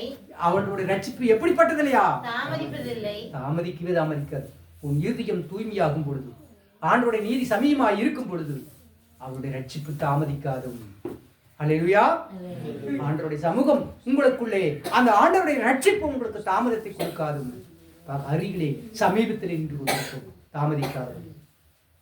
ஆண்டவருடைய பிள்ளைகளாக இருக்கு நாம் அந்த சுபாவங்களை ஒழிப்போம், முரட்ட சுபாவங்களை ஒழிப்போம். ஆண்டவருடைய அந்த தாழ்மைக்கு நீ வருகின்ற பொழுது ஆண்டவருடைய சமூகத்திற்குள்ள அவருடைய நீதி உனக்கு சமீபமாக வந்துவிடும். அப்பொழுது உனக்கு என்ன கிடைக்குமா? ரட்சிப்பு தாமதிக்காது. ரட்சிப்பு தாமதிக்காது. ரட்சிப்பு தாமதமாவதில்லை. அடுத்தது, நான் சீயோனின் ரட்சிப்பையும், நான் சீயோனின் ரட்சிப்பையும் இஸ்ரவேலின் மகிமையையும் கட்டளையிடுவேன். சீயோனின் ரட்சிப்பையும் இஸ்ரவேலின் மகிமையையும் கட்டளையிடுவேன். ஆண்டவர் அந்த மீட்கப்படுகின்றதா, மீட்கப்படுகின்றார். தேவனுக்கு சேஷபுத்தனாய் இருக்கின்றார். இஸ்ரவேலுக்கு சியோன் மீட்கப்பட்டு இருக்கின்ற சியோனுக்கும் இஸ்ரவேலுக்கும் எப்படி இருப்பாயாம்? எப்படி இருப்பாராம்? மகிமையை ஆண்டவருடைய ரட்சிப்பு தூரமாக இருக்கிறதில்ல. மீட்கப்பட்டிருக்கின்ற சியோனுக்கும் தலச்சம்பிள்ளையாய் இருக்கின்ற இஸ்ரவேலுக்கும் அதனுடைய எப்படி இருக்கிறதாம்? எப்படி இருக்கிறது? சியோனுக்கு ரட்சிப்பையும் இஸ்ரவேலுக்கு மகிமையும் கட்டளையிடுறா ஆண்டவர். பார்த்தீரா, நாம் சமீபமாக ஆண்டவருடைய நம்மளுடைய முரட்ட சுபாவங்களை ஒழித்து தள்ளுகின்ற போது, நீதியை விட்டு நம் ஆண்டவருடைய சமூகத்தை விட்டு போகாமல் நீதிக்கு அருகிலே போகின்ற போது, கர்த்தருடைய நீதி உனக்கு சமீபமாக வருகின்ற பொழுது மீட்கப்பட்டிருக்கின்ற நீ ஆண்டவருக்கு ஒரு சுதந்திரவாளியாக, சியோனாக ஆண்டவருடைய சமூகத்திற்குள்ளே நீ வருகின்ற போது, இஸ்ரவேலாக வருகிற போது மீட்பு உனக்கு மகிமை உண்டாக்கப்படுவேன். என் தேவனாய் கர்த்தரிடத்திலிருந்து நாம் பெறுவதற்கு என்ன வாங்கணும் பார்த்தீங்களா? நீங்க கேட்டு இது வரைக்கும் கேட்டதையெல்லாம் ஆண்டவருடைய தயவும் அன்பும் பரிவும் பாசமும் ரட்சிப்பும் மேன்மையும் மகிமையும் உடையதாக வருவதற்கு நம்முடைய இருதயங்கள் தேவனுடைய சமூகத்திற்கு இலகவாய் இருக்க வேண்டும், தாழ்மையாய் இருக்க வேண்டும், அன்பாய் இருக்க வேண்டும். அறிவித்திருக்கா நாம் ஆண்டவருடைய சமூகத்திலே மற்றவர்களுக்காக போராட வேண்டும், ஜெபிக்க வேண்டும். ஆண்டவருடைய சமூகத்திற்குள்ளே நாம் ஜெபிக்கின்ற ஜெபம் எசேக்கியேல் சொல்லுகின்றது போல, இதோ நீர் ஆரம்பத்தில் முதற்கொண்டு நீ அவர்களை நீ ரட்சித்து காத்துக்கொண்டு வந்தீர், அவளை ஆகவே இந்த அக்கிரமத்தை மன்னித்து இவர்களை நீ காத்துக்கொள்ளும் என்று சொல்லுகின்ற போது அவருடைய வார்த்தைகளை கேட்டு அந்த அக்கிரமத்தை மன்னித்து அவர் சொல்லுகிறபடி அவரை காப்பாற்றினார். நம்மை காப்பாற்றி ஆண்டவருடைய மகிமையை நம்மை விளங்கும்படிக்கு செய்வதற்கு நம்முடைய முரட்ட சுபாவங்களே தடையாயிருக்கிறதை நாம் மறந்து போகக்கூடாது. ஆண்டவருடைய நாமத்தை பார்க்கின்றோம். இதோ இந்த எசேக்கியேலின் தீர்க்கதரிசன புஸ்தகம் 47ஆம் அதிகாரத்திலே பார்க்கின்றோம். அவர் என்னை ஆலயத்தின் வாசலுக்கு திரும்பி வர பண்ணினார். எப்படியாம்? நம்ம எப்படி இருக்கிறோம்? ஆலயத்தின் வாசலுக்கு திரும்பி வர பண்ணினார். அப்ப நம்ம போய் உட்கார்ந்துட்டு இருக்கிற உள்ளாரையே நம்ம ஆலயத்தை வாசலுக்கு அவர் திரும்பி வர பண்றாருன்னா அவருடைய பாதபடியிலே அமர்வது நமக்கு எவ்வளவு புண்ணியமாக இருக்கும். கர்த்தருடைய பாதபடியிலே ஆண்டவருடைய ஆலயத்தின் வாசப்படிக்கு திரும்பி வர பண்ணுகிறார். அப்படி என்றால் என்ன? ஆண்டவருடைய வாசப்படி என்றால் என்ன? ஆண்டவருடைய வாசப்படி என்றால் என்ன? அதனுடைய இரக்கமும் பணிவும் தேவனிடத்தில் பணிவாய் நாம் நிற்கின்ற பொழுது கர்த்தருடைய பாதத்திலே நின்று கொண்டிருக்கிறோம், கர்த்தருக்கு அருகிலே வந்து நின்று கொண்டிருக்கிறோம், கர்த்தருடைய சமூகத்திற்குள்ளே நின்று கொண்டிருக்கிறோம். நீ அகங்காரத்தோடும் ஆணவத்தோடும் தேவனுடைய சமூகத்திற்கு அப்பாற்பட்ட இருதயத்தை பற்று ஆலயத்தின் முகப்புல வந்து நீ அமர்ந்தாலும் கூட நீ தள்ளப்படுகின்றாய். சாந்தமும் தாழ்மையும் எவரிடத்திலே காணப்படுகிறதோ அவர்கள் ஆலயத்தின் முகப்பகலாக இருக்கிறார்கள், அங்கே வாசற்படியாக நின்று கொண்டிருக்கிறார்கள். நாம் பாடுகிறோம் இல்லையா பாட்டுல, திறந்த வாசல் திறந்த வாசல் திறந்த வாசல் உனக்கு முன்னே திறந்திருக்குது பார், இதை ஒருவரும் அடைத்திடக் கூடாதே நீ தேவனை நோக்கி பார், இதை ஒருவரும் அடைத்திடக் கூடாதே நீ தேவனை நோக்கி பார். திறந்த வாசல் திறந்த வாசல் திறந்த வாசல் உனக்கு முன்னே திறந்திருக்குது பார், இதை ஒருவரும் அடைத்திடக் கூடாதே நீ தேவனை நோக்கி பார். ஜெயம் கொள்ளுகின்ற யாவருக்கும் தேவன் சீரம் தரிப்பாரே, ஜெயம் கொள்ளுகின்ற யாவருக்கும் தேவன் சீரம் தரிப்பாரே, வெண்பசீரம் தரித்தோரெல்லாம் தேவனோடு நடப்பாரே, வெண்பசீரம் தரித்தோரெல்லாம் தேவனோடு நடப்பாரே. திறந்த வாசல் திறந்த வாசல் திறந்த வாசல் உனக்கு முன்னே திறந்திருக்குது பார். திறப்பின் வாயிலே நிற்கின்றார் ஆண்டவர். எப்படிக்கிறாராம்? திறப்பின் வாயிலே நிற்கின்றார். அந்த வாசலுக்குள்ளே வந்தாத்தான் நம்மளுக்கு அனுமதி கொடுத்தாத்தான் உள்ள வர முடியும். அந்த வாசலுக்குள்ளே நம்ம வர முடியல, அப்படி என்ன இப்படி உள்ள போக முடியும்? ஆண்டவருடைய சமூகத்திற்குள்ள பாடுகள் நிறைந்திருக்கின்ற ஆபிரகாம் பரலோகத்தினுடைய ஆசனத்திலே அமர்ந்தது போல உலகத்தினுடைய பாடுகளை நாம் அனுபவிக்கின்ற பொழுது இதை குறித்து சஞ்சலப்பட்டு கொண்டிருக்காதே. நீ தேவனுடைய மூலத்தை விட்டு உலகத்தினுடைய செத்த கிரியைகளுக்காக நம்முடைய நிலைகளை நாம் வாழ்ந்து கொண்டிருப்போமானால் நீ உலகத்தை செய்ய முடியல, பரலோகத்துக்குள் எப்படி போவார்? ஆகவே இந்த உலகத்தினுடைய இன்பங்கள் நல்லா, இந்த உலகத்தினுடைய பாடுகள் பரலோகத்திற்கு இடம் பிடிக்க நமக்கு வழிவகுத்துக் கொண்டிருக்கிறதை நாம் மறந்து போகக்கூடாது. ஆண்டவருடைய நாமத்தை பார்க்க அவர் ஆலயத்தின் முகப்பிலே அவருடைய அஸ்தி வாசலுக்குள்ளே திரும்பி வர பண்ணினார். ஆண்டவர் உலகெல்லாம் நீ சுத்திட்டு இருந்த போது விட்டுட்டார், இப்பதான் உன் மேல கரிசனை வச்சு உன்னை வாசலுக்கு வான்னு கூப்பிட்டு இருக்கிறார். பத்திரா நம்ம உலகத்துக்குள்ள திடீர் எத்தனை எங்கெங்கே என்னென்னு திணிட்டு இருக்கிறோம், பண்ணிட்டு இருக்கிறோம், எத்தனை எல்லாம் பேசிட்டு ஜாலம் பண்ணிட்டு வாழ்ந்துட்டு இருக்கிறோம். விட்டுட்டார். இன்னைக்கு உண்மையில அவர் கரிசனையாகி, உண்மையில ஒரு பாசமாகி, உண்மையில ஒரு நேசமாகி, நீ வாப்பா அப்படின்னு கூப்பிடுறா. எங்கே? வாசலை போகணும். கதவை கொட்டாடி முன்னாடி அந்த வாசல்ல வந்து முகப்படம் இல்லைன்னா, இதோ வாசற்படியின் கீழிருந்து தண்ணீர் புறப்பட்டு கிழக்கே ஓடுகிறதா இருந்தது. என்னவா? எங்கிருந்து எங்கிருந்து தண்ணி ஓடிச்சா? எங்கிருந்து ஓடிச்சா? ஏன் எல்லாம் ஒருத்தர் கூட வாய் திறக்க மாட்டேங்க. வாயில் என்ன வச்சிருக்கீங்க? நாத்தம் முடிச்சு பல்லுல இருந்து வெளியே வர மாட்டேங்குது. ஆண்டவருடைய வார்த்தை அடைச்சு போடுதாட்டக்குது, வேலி அடைச்சிருக்குதாட்டு. ஆலயத்தினுடைய முகப்படி என்ன இருக்குதா? தண்ணீர் இருக்குதா? யார் அந்த தண்ணீர்? ஜீவ தண்ணீர். உன்னை திரும்பி வர பண்ணினார். வாசலுக்குள்ள உன்னை எதுக்கு வர சொன்னார்? உன்னை ஜீவனுள்ளோருக்கெல்லாம் நீ ஜீவனை கொடுக்கும்படிக்கு உனக்கு ஜீவ தண்ணீராக உன்னை மாற்றுகிறார். எதுக்கு வர சொன்னாரு? உன்னை வெட்டி போடுறதுக்கல்ல. எதுக்கு வர சொன்னார்? உன்னை தள்ளி வைக்கிறதுக்கல்ல. எதுக்கு வர சொன்னார்? உன்னை புறம்போக்கு போடுறதுக்கல்ல. உன்னை எதுக்கு வர சொன்னார்? உன்னை ஜீவ தண்ணீராக மாற்றும்படிக்கு. அதற்குத்தான் வாசப்பிடிக்கு வர சொன்னார்.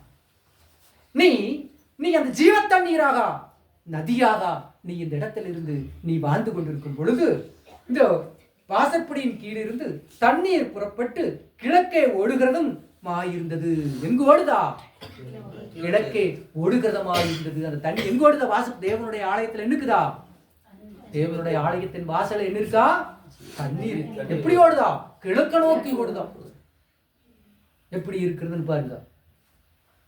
அப்போ கிழக்க நோக்கி தண்ணி ஓடுது வாசல்ல இருந்து. அப்படி என்ன? ஆலயம் எதை நோக்கி நிற்கிறது? தலைவாசல் எங்க இருக்குது? ஆலயத்தினுடைய தலைவாசல் எங்க இருக்குது? கிழக்க நோக்கி தண்ணி ஓடுது. இப்படித்தானே குறைக்க தானே ஓடணும். இப்படியே ஓடுது. ஆலயம் எப்படி இருக்குதா? வடக்கு நோக்கி இருக்கணும், ஆனா தெற்க நோக்கி இருக்கணும். அப்ப கிழக்கு நோக்கி இல்லை. அது கன்ஃபார்ம் இல்லையா?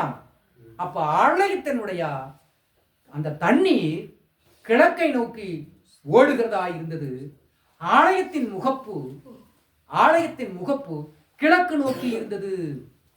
ஆலயத்தின் முகப்பு தண்ணீர் கிழக்கு நோக்கி ஓடுது. ஆலயத்தின் முகப்பு இப்படி வச்சு, இப்படி முகப்பு வச்சு வாசல வச்சிருப்பாங்க. முதலாம் இப்படி ஒரு மதிலாட்டை கட்டி கொண்டாந்து இந்த பக்கம் விட்டுருப்பாங்க. இப்படி இப்படி வடக்குதுன்னா இப்படி வந்து மதில் கட்டி இப்படி இப்படி விட்டு கிழக்கு விட்டுறது. கிழக்கு வந்து உள்ள போகிற மாதிரி தண்ணி வந்து அங்கிருந்து அப்படி போயிட்டு கிழக்கு போயிட்டு இருக்கு. இப்படித்தான் அந்த அன்றைக்கும் கட்டிருக்க. அந்த முகப்பு கிழக்கு நோக்கி இருந்தது. அந்த தண்ணீர் ஆலயத்தின் வலப்புறமாக பலிபீடத்துக்கு தெற்கே பாய்ந்தது. பலிபீடம் இருக்குதுன்னா வடக்கு இப்படி வந்து தெற்கே போய்விடுது அந்த தண்ணீர். அப்போ 3 திசைகளை நோக்கி அந்த தண்ணீர் பாய்ந்து கொண்டு இருக்கிறது. வடக்கு நோக்குது, வடக்கு வருது, தெற்க நோக்கி போய் விழுகுது.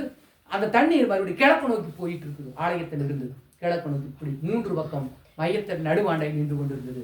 தேவனுடைய பிள்ளைகள் எந்த திசைகளிலும் தேவன் எங்கே அனுப்பினாலும் அந்த பிள்ளைகள் எந்த இடத்துக்கு போனாலும் மற்றவர்களுக்கு ஜீவனை கொடுக்கத்தக்கவர்களாய் ஜீவித்துக் கொண்டிருப்பார்கள். ஆண்டவர் பிள்ளைகள் ஐயோ நான் தெரியாத இடத்துக்கு போறேன், நான் புரியாத இடத்துக்கு நிற்கிறேன் என்று சொல்ல முடியாதபடிக்கு எந்த இடத்திற்கு போனாலும் அவர்கள் செழித்திருப்பார்கள், செழிப்பு கொண்டு போய்கொண்டே இருப்பார்கள். அதான் ஆண்டவர். அதுக்குத்தான் உன்னை அழைச்சான்.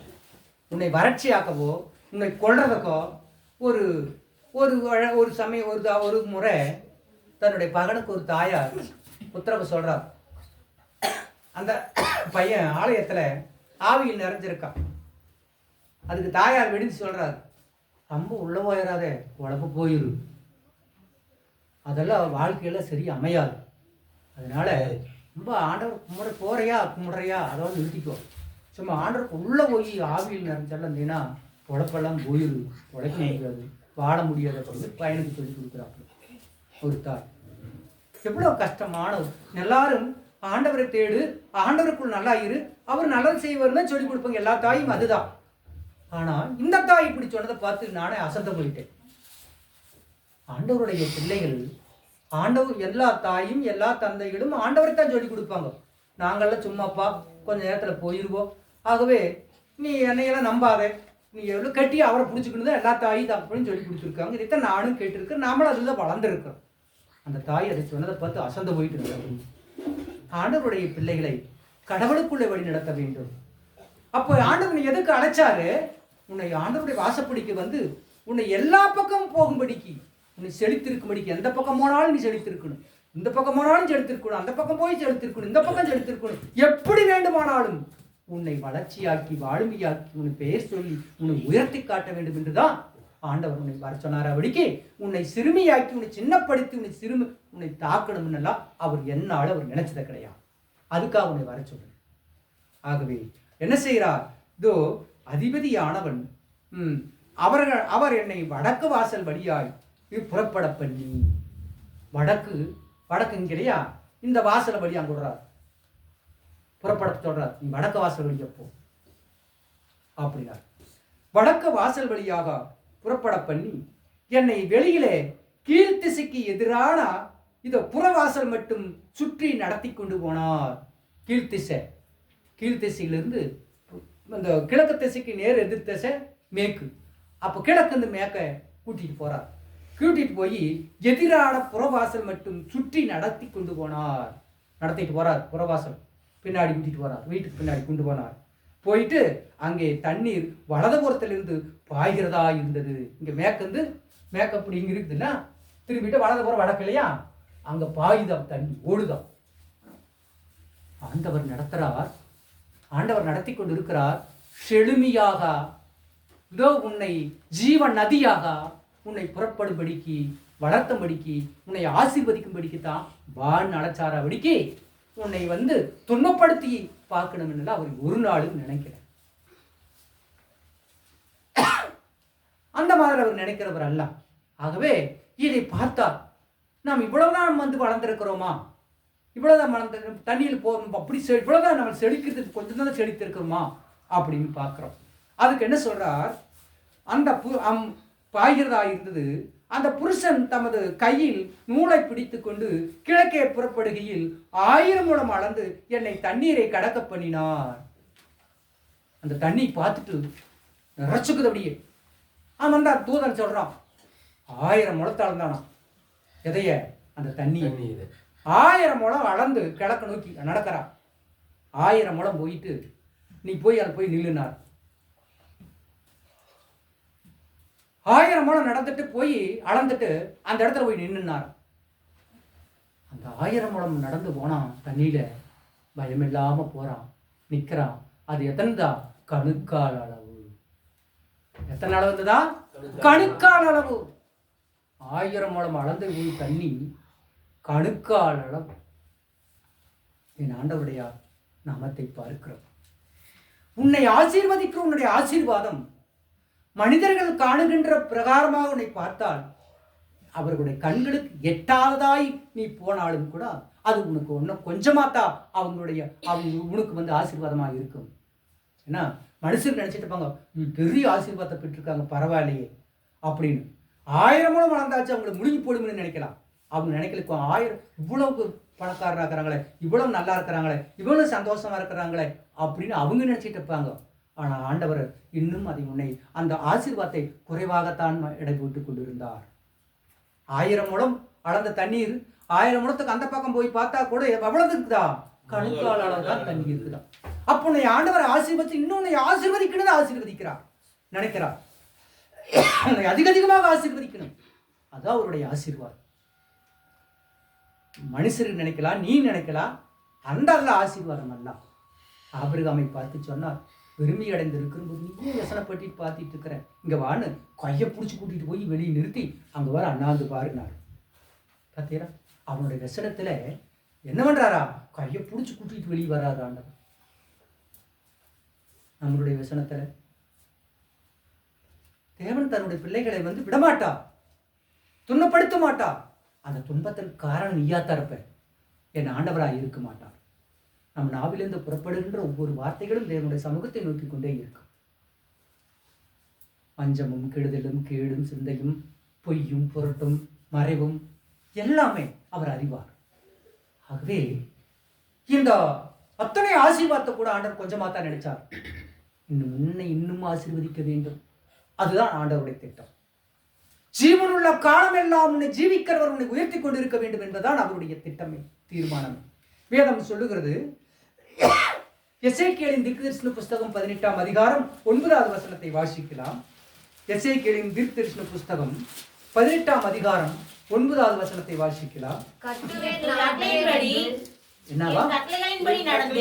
என் கட்டளைகளின்படி நடந்து என்னவாம்?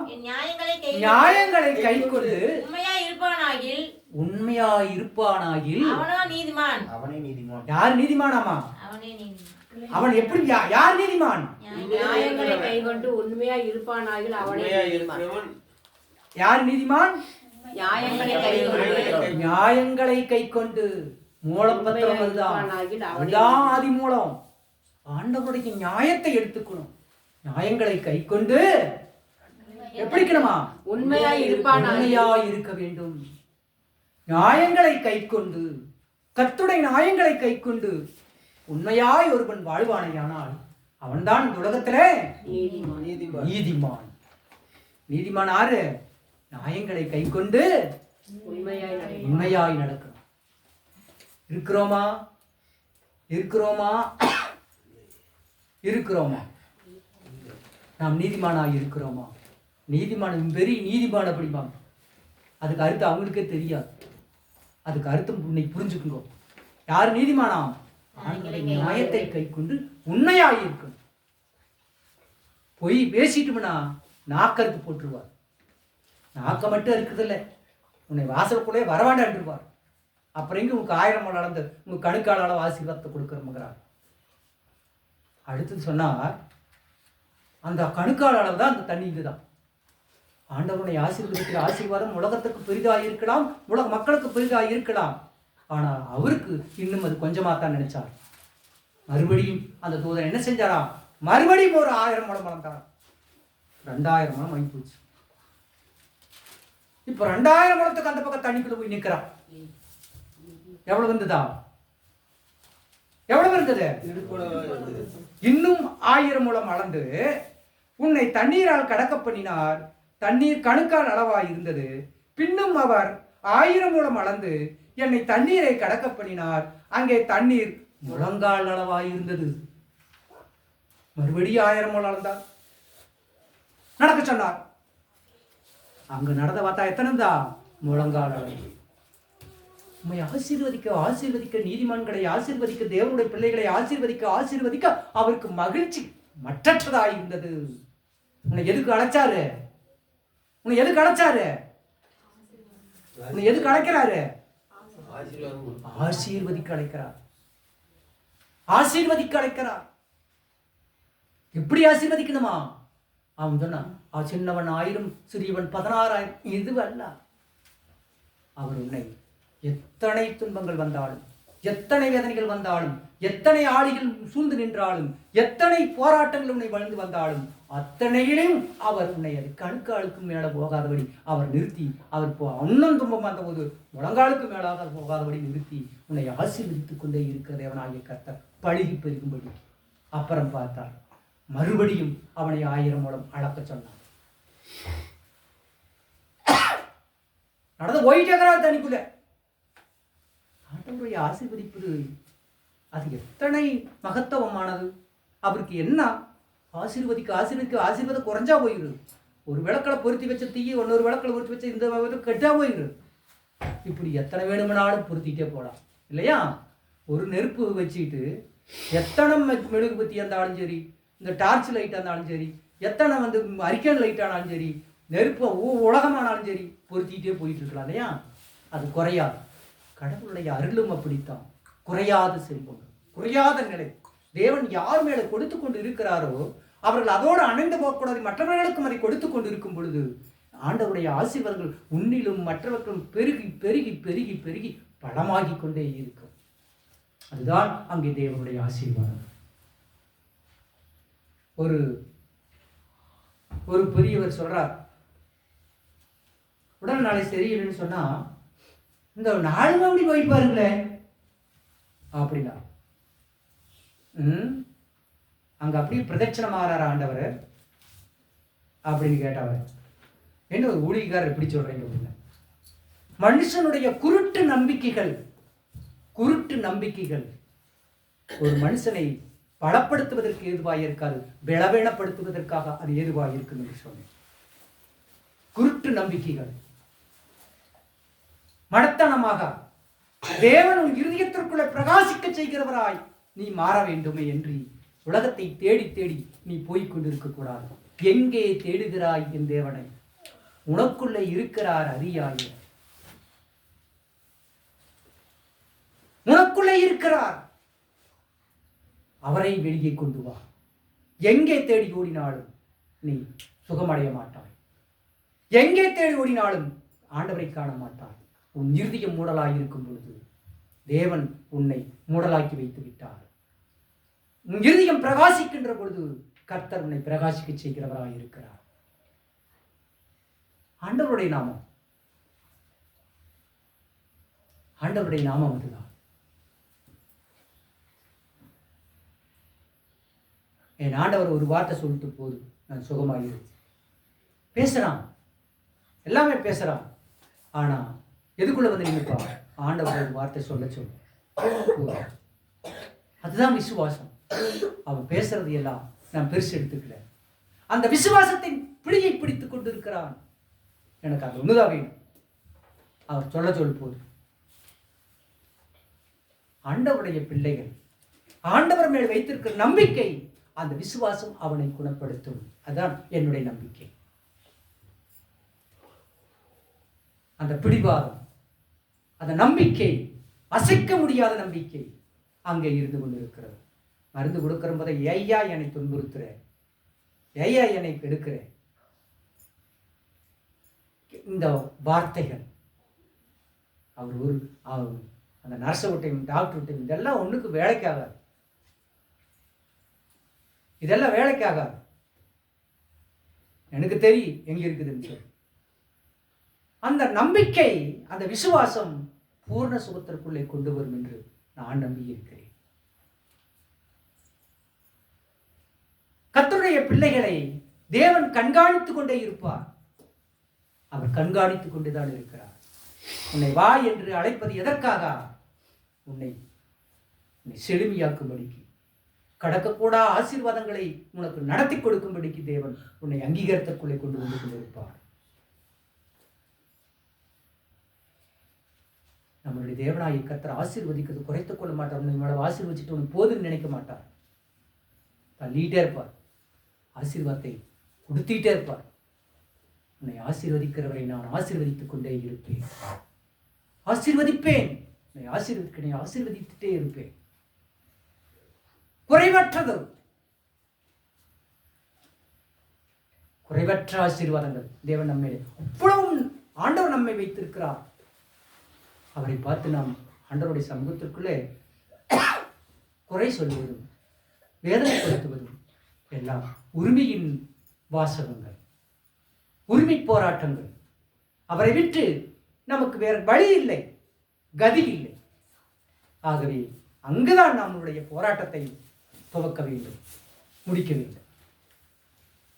ஆண்டவருடைய சமூகம் தேவனுடைய பிள்ளைகளுக்கு அரணான அடைக்கலம். அந்த அடைக்கலத்திற்கு அளவில்லை. ஆகவே 2000 முறம் அளந்து போய் பார்க்கும் பொழுது அது முழங்கால் அளவுக்குத்தான் இருந்தது. தேவன் அதிகரிக்க அதிகரிக்க ஆசீர்வதிக்க ஆசீர்வதிக்க ஆசீர்வதிக்க அவருக்கு மற்றற்ற அது அவருக்கு கொஞ்சம் தான். அது உலகம்தான் அது பெருசா பேசிட்டு இருக்கு. அவர் இன்னும் அவரை ஆசீர்வதிக்க வேண்டும். அதுதான் நம்மளுடைய நிலை, தேவனுடைய நிலை. வேதம் சொல்லுகிறது. எபிரேயருக்கு எழுதின புஸ்தகம் 7ஆம் அதிகாரம் 25வது வசனத்தை ஒருவர் வாசிக்கலாம். எபிரேயருக்கு எழுதின நிருபம் 7ஆம் அதிகாரம் 25வது வசனம். மேலும் தமது மூலமாய் தேவனிடத்தில் சேருகிறவர்களுக்கு வேண்டுதல் செய்யும்படிக்கு, தேவனிடத்தில் சேருகிறவர்களுக்கு வேண்டுதல் செய்யும்படிக்கு எப்பொழுதும் உயிரோடு இருக்கிறாள், நான் எப்பொழுதும் உயிரோடு உயிரோடு இருக்கிறேன்.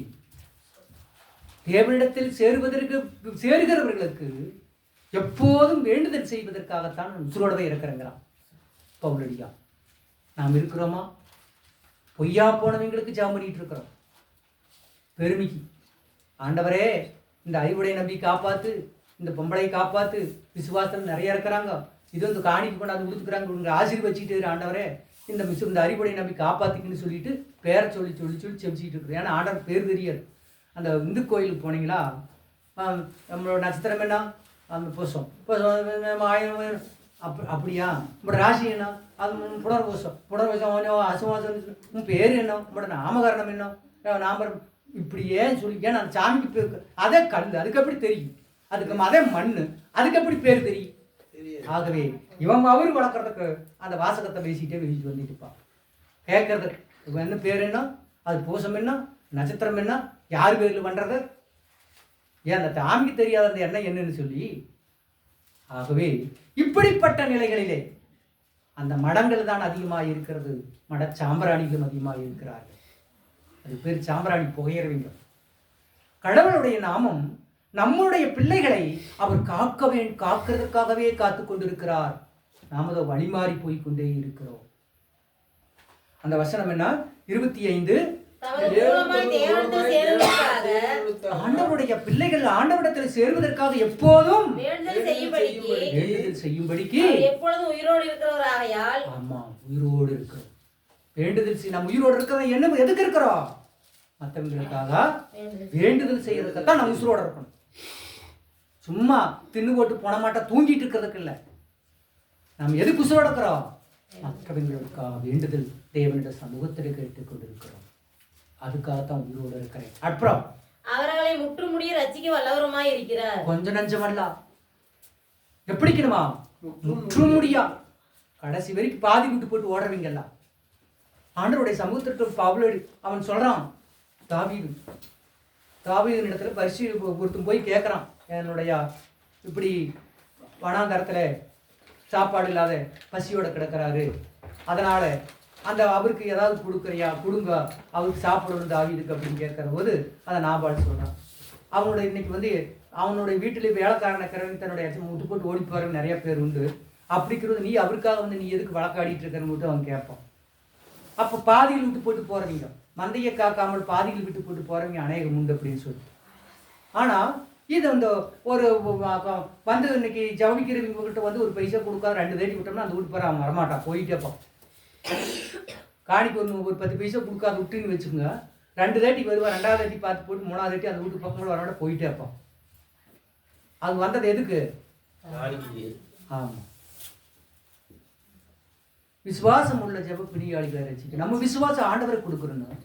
இந்த பிணியாளி யாரு, இந்த பாஸ்டர், ஊருக்குள்ள திடீராம் பற்றி பாஸ்டர்ன்ட்டு அந்த பிணியாளித்தான் நம்மளுடைய விசுவாசம் அவனை ரசிச்சிட்டு இருக்கு. அவன் பொழப்பு நடத்தணுமே. மற்றவர்களுக்காக வேண்டுதல் செய்யும்படிக்கு உயிரோடு இருக்கணுமா, உயிரோடு இருக்கிறாரா பவுலடியா. ஆகவே அந்த அவனுடைய உயிரோடு இருக்கிறது காரணமே நாம் என்னவா, மற்றவங்களுக்காக வேண்டுதல் செய்யும்படி. ஒரு பாடல் பாடுவோம் இங்க ராஜாமலம். கல்வாரி மேட்டினிலே கடைமனிதன் ஏறும் வரை உறங்க மாட்டேன் என்று சொல்லி அந்த அவனுடைய வார்த்தையை ஆயாளுக்குள்ள விசுவாசம் எங்களுக்கு தெரியும் எந்த மட்டும் இருக்கும்னு சொல்லி. அந்த புள்ள அது சொல்லுது, எனக்கு சளி பிடிச்சிக்கிட்டு மூச்சு விட முடியல, கஷ்டமாக, டாக்டர்கிட்ட போனால் டாக்டர் மாத்திரைகள் மாற்றி கொடுத்துட்றான், நான் என்ன பண்ணுறது தின்னு போட்டு அப்புறம் என்ன ஆண்டவர் சித்தமலையாட்டத்தை மாற்றி கொடுத்துட்றாங்க. அவளுக்கு நோய் இருக்குதுன்னு சொல்கிறா, ஹாஸ்பிட்டல் போகணும்னு சொல்கிறா, ஆனால் என் ஆண்டவர் மேலே அந்த குற்றத்தை சொல்லவில்லை, சொல்ல மாட்டாள். ஏன் நான் சிறு வயதிலிருந்து பார்த்துட்டு தான் இருக்கோம். நான் அதை அப்படியே அனலைஸ் பண்ணினேன். எத்தனை துன்பங்கள் வந்தாலும் என் தேவனை பின்னோக்கி பாராமல் முன்னோக்கி பார்த்து கொண்டிருக்கிறார் சகோதரிகள் உண்டு, விசுவாசத்தினுடைய பழகணிகள். ஆகவே இந்த ஆண்டவருடைய சமூகத்துக்குள்ள பார்க்கிறோம், மற்றவர்களுக்காக வேண்டுதல் செய்வதற்காகத்தான் நாம் உயிரோடு இருக்கணும். நம் ஜீவன் என்னைக்கு நிற்கிதோ, என்னைக்கு மற்றவங்களுக்காக நாம் வேண்டுதல் செய்யாமல் இருக்கிறோமோ, அன்னைக்கு நம்ம செத்த மாதிரி நம்ம நினைச்சுக்கணும். நீ எப்ப சாகிற என்னைக்கு ஒருவருக்காக மற்றவர்களுக்காக ஜெபிக்காமல் நிற்கிறாயோ அன்னைக்கு நீ செத்திருக்கிறன்னு அர்த்தம். செத்த பிணத்தோட ஒன்று. ஆகவே கடவுளுடைய பிள்ளைகளாயிருக்கிற நாம் எப்போது பரலோகத்தின் தேவனை நேசிக்கிற போதெல்லாம், தரிசிக்கிற போதெல்லாம் பிறருடைய அதனுடைய ஒளி, நம்மளுடைய ஒளி அவர்கள் பிரகாசிக்கும்படிக்கு தேவனிடத்தில் நாம் கேட்க வேண்டும். இதுதான் நாம் ஆண்டவருடைய பிள்ளைகள். அன்பும் தாழ்மையும் அதை நாம் சொல்றோம் இல்லையா, நம்மளுடைய கிரியையானது கிருபை என்று எண்ணப்படாமல் அது கடன் என்று எண்ணப்படுகிறது. அது கொண்ட கூலி. நாம் பிறருக்காக நாம் கொடுக்கின்ற அதனுடைய வேண்டுதல் அது கடன் அல்ல, அது கிருபை அல்ல. அது உனக்கு திருப்பி உனக்காக அநேகர் வேண்டுதல் செய்யும்படிக்கு வருவார்கள் ஆண்டவருடைய ஆசீர்வாதத்தை பெறுவதற்காக. அடுத்த வசனம் அதிலே வாசிக்கலாம். எபிரேயர் நிருபத்தில் 26வது வசனம். பரிசுத்தரும் குற்றமற்றவரும் மாசில்லாதவரும் பாவிகளுக்கு விலக்கினவரும். என்னவா? பரிசுத்தரும் குற்றமற்றவரும் பாவிகளுக்கு விலகினவரும். என்னவா? பாவிகளுக்கு விலகினவரும். என்னவா? பாவிகளுக்கு விலகினவரும். ஆண்டவருடைய ஏனென்றால் இதிலே வரம் பெற்றவர்கள் தான் சில வார்த்தைகளை அறிந்து கொள்ள முடியும். வரம் பெறாதவங்க அங்க ஒரு வார்த்தை இங்க ஒரு வார்த்தை அப்படி நுனிப்பள்ளி பேஞ்சிட்டு போயிட்டே இருப்பாங்க. அவர் யாராம்? குற்றமற்றவரும் பரிசுத்தரும் பாவிகளுக்கு விலகினவரும் வானங்களில் உயர்ந்தவருமாய் இருக்கிறார். எப்படி இருக்கிறாராம்? வானங்களிலே உயர்ந்தவராக இருக்கிறார். அவருக்கு 4 வார்த்தைகள் கொடுக்கப்பட்டிருக்கிறது. ஒன்று பரிசுத்தர், 2வது குற்றமற்றவர், 3வது பாவிகளுக்கு விலகினவர், 4வது மாசில்லாதவர். 4 வார்த்தைகள். மாசி இல்லாதவர், பாவிகளுக்கு விலகினவர். அடுத்ததா அதுக்கு 11 என்னவா? வானங்களிலும் உயர்ந்தவருமாய் இருக்கிறார். வானங்களிலே உயர்ந்திருக்கிறார். நாம் அவர்கள் ஏன் நாம் அதை அதனுடைய தகுதியை, அதனுடைய கிரீடங்களை, அதனுடைய தகுதிகளை நாம் பெற்றுக்கொள்வதற்கு ஒரு காரணம் தான், அடிப்படை காரணம். அது என்ன காரணம்? நாம் மாசில்லாதவரும் குற்றமற்றவரும் பரிசுத்தரும் பாவிகளுக்கு விலகினவரும் பரலோகத்திற்கு உயர்ந்தவருமாய் இருக்க வேண்டும் என்று சொன்னால் இந்த 3 காரியத்திற்கு ஒரே ஒரு வழி. அந்த வழி என்ன? அந்த வழி என்ன?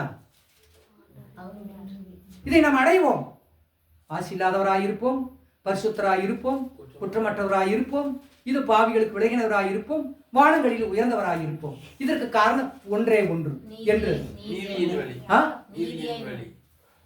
மற்றவர்களுக்காக உயிரோடு இருக்கிறேன் என்று சொன்னால் உன்னுடைய உயிரோடு இருக்கிறதுடைய காரணம் என்ன? மற்றவர்களுக்காக வேண்டுதல் செய்யணும். அதை செய்திட்டா இந்த பலன் உனக்கு கிடைக்கும், இந்த தகுதி அடைவார்.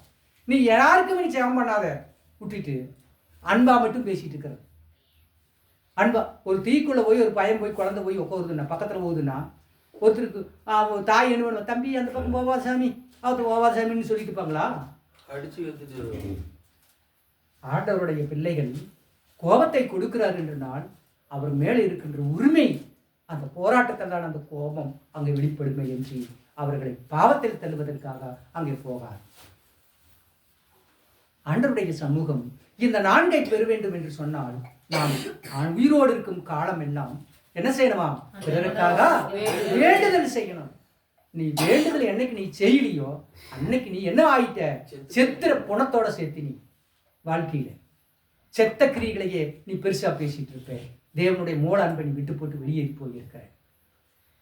ஆண்டவருடைய பிள்ளைகள் நம்முடைய ஜெபங்கள் எல்லாரும் விழித்திருக்கிற ஒவ்வொரு நிமிடமும், இது நடமாடுகின்ற நிமிடம், நம்மை விட்டு அந்த நினைவுகள் தூக்கத்திற்குள்ள போகிற போது கூட அப்பவும் கூட அதில் கனவோட பேசிட்டே தான் இருப்போம்.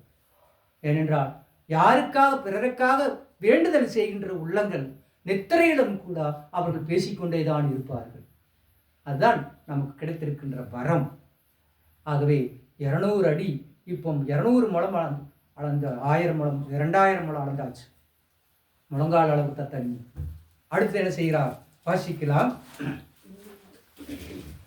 பின்னும் அவர் 1000 முழம் அளந்தார். அங்கே அது நான் கடக்கக்கூடாத நதியாயிருந்தது. தண்ணீர் இதோ நீச்சாமுளமும்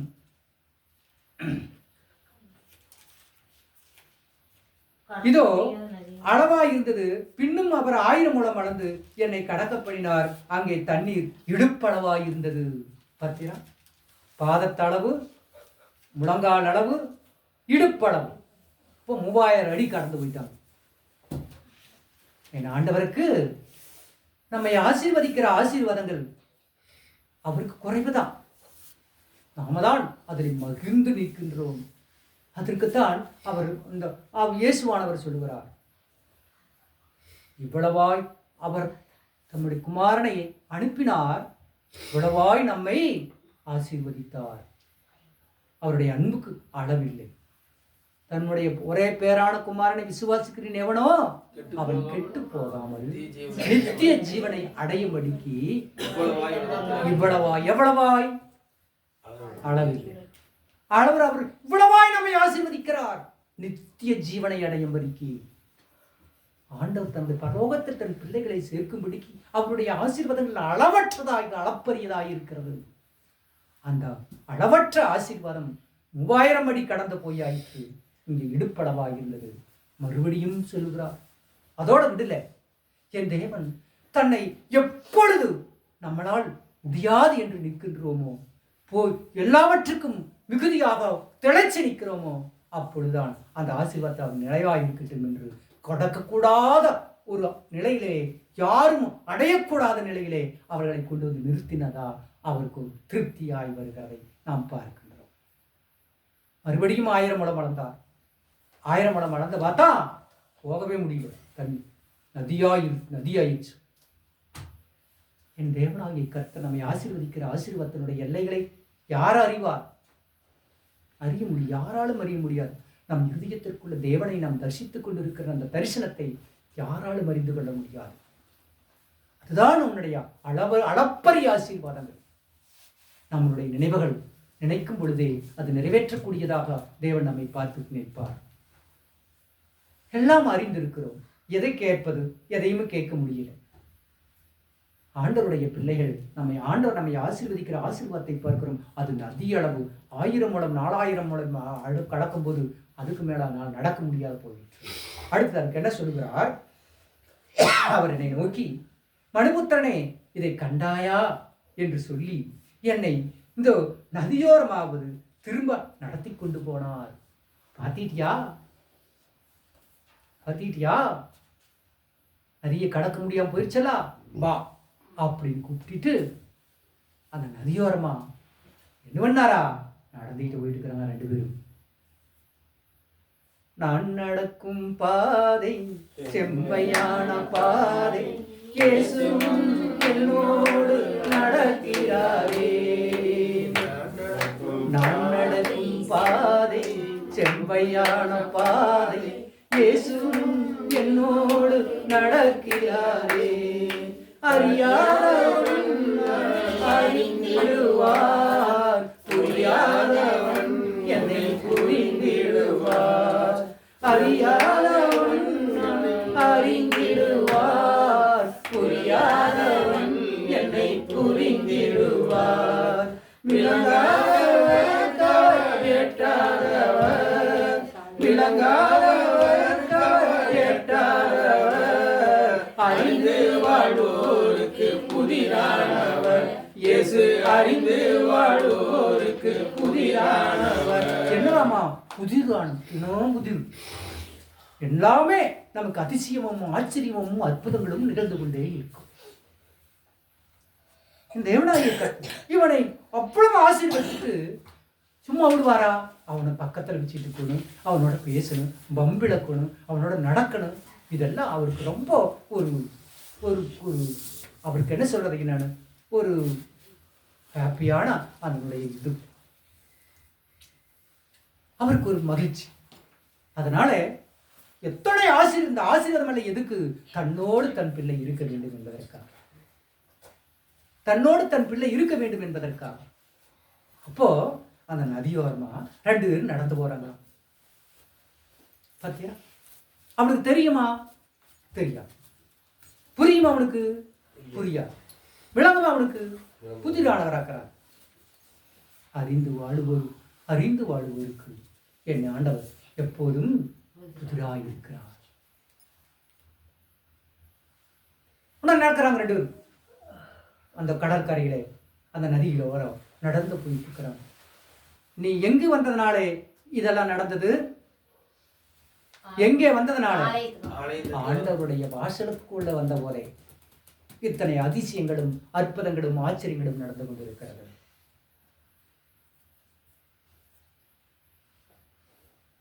ஆண்டவரை உண்மையாக நாம் தேடுகின்ற பொழுது, ஆண்டவரை நாம் மெய்யாக நாம் ஆண்டவரை தரிசிக்கின்ற பொழுது கர்த்தர் நம்மை ஆசீர்வதிக்கிற ஆசீர்வாதத்தின் எல்லை அளப்பரியது.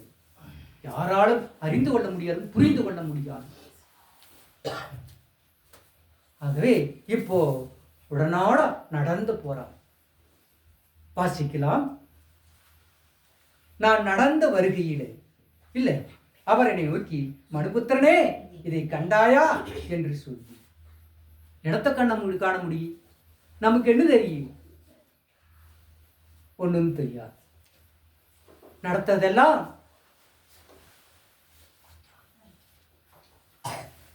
அவர். நமக்கு என்ன தெரியும்? ஒண்ணுமே நமக்கு புரியாது. யோனத்தானும் தாவீதும் நெருங்கிய நண்பர்கள். தாவீது மேல யோனத்தான் அந்த நாட்டினுடைய அரசனுடைய சவுலினுடைய மகன் யோனத்தான். தாவீது ஆடு மேய்த்து கொண்டிருக்கின்ற ஒரு இடையன். இந்த ஆடு மேய்த்து கொண்டிருக்கின்ற இடையனுக்கும் இந்த அரசாங்கத்தில் இருக்கின்ற அரசனுடைய மகனாக இருக்கிற யோனத்தானுக்கும் 2 பேருக்கும் நட்புறவு. ஃப்ரெண்டு.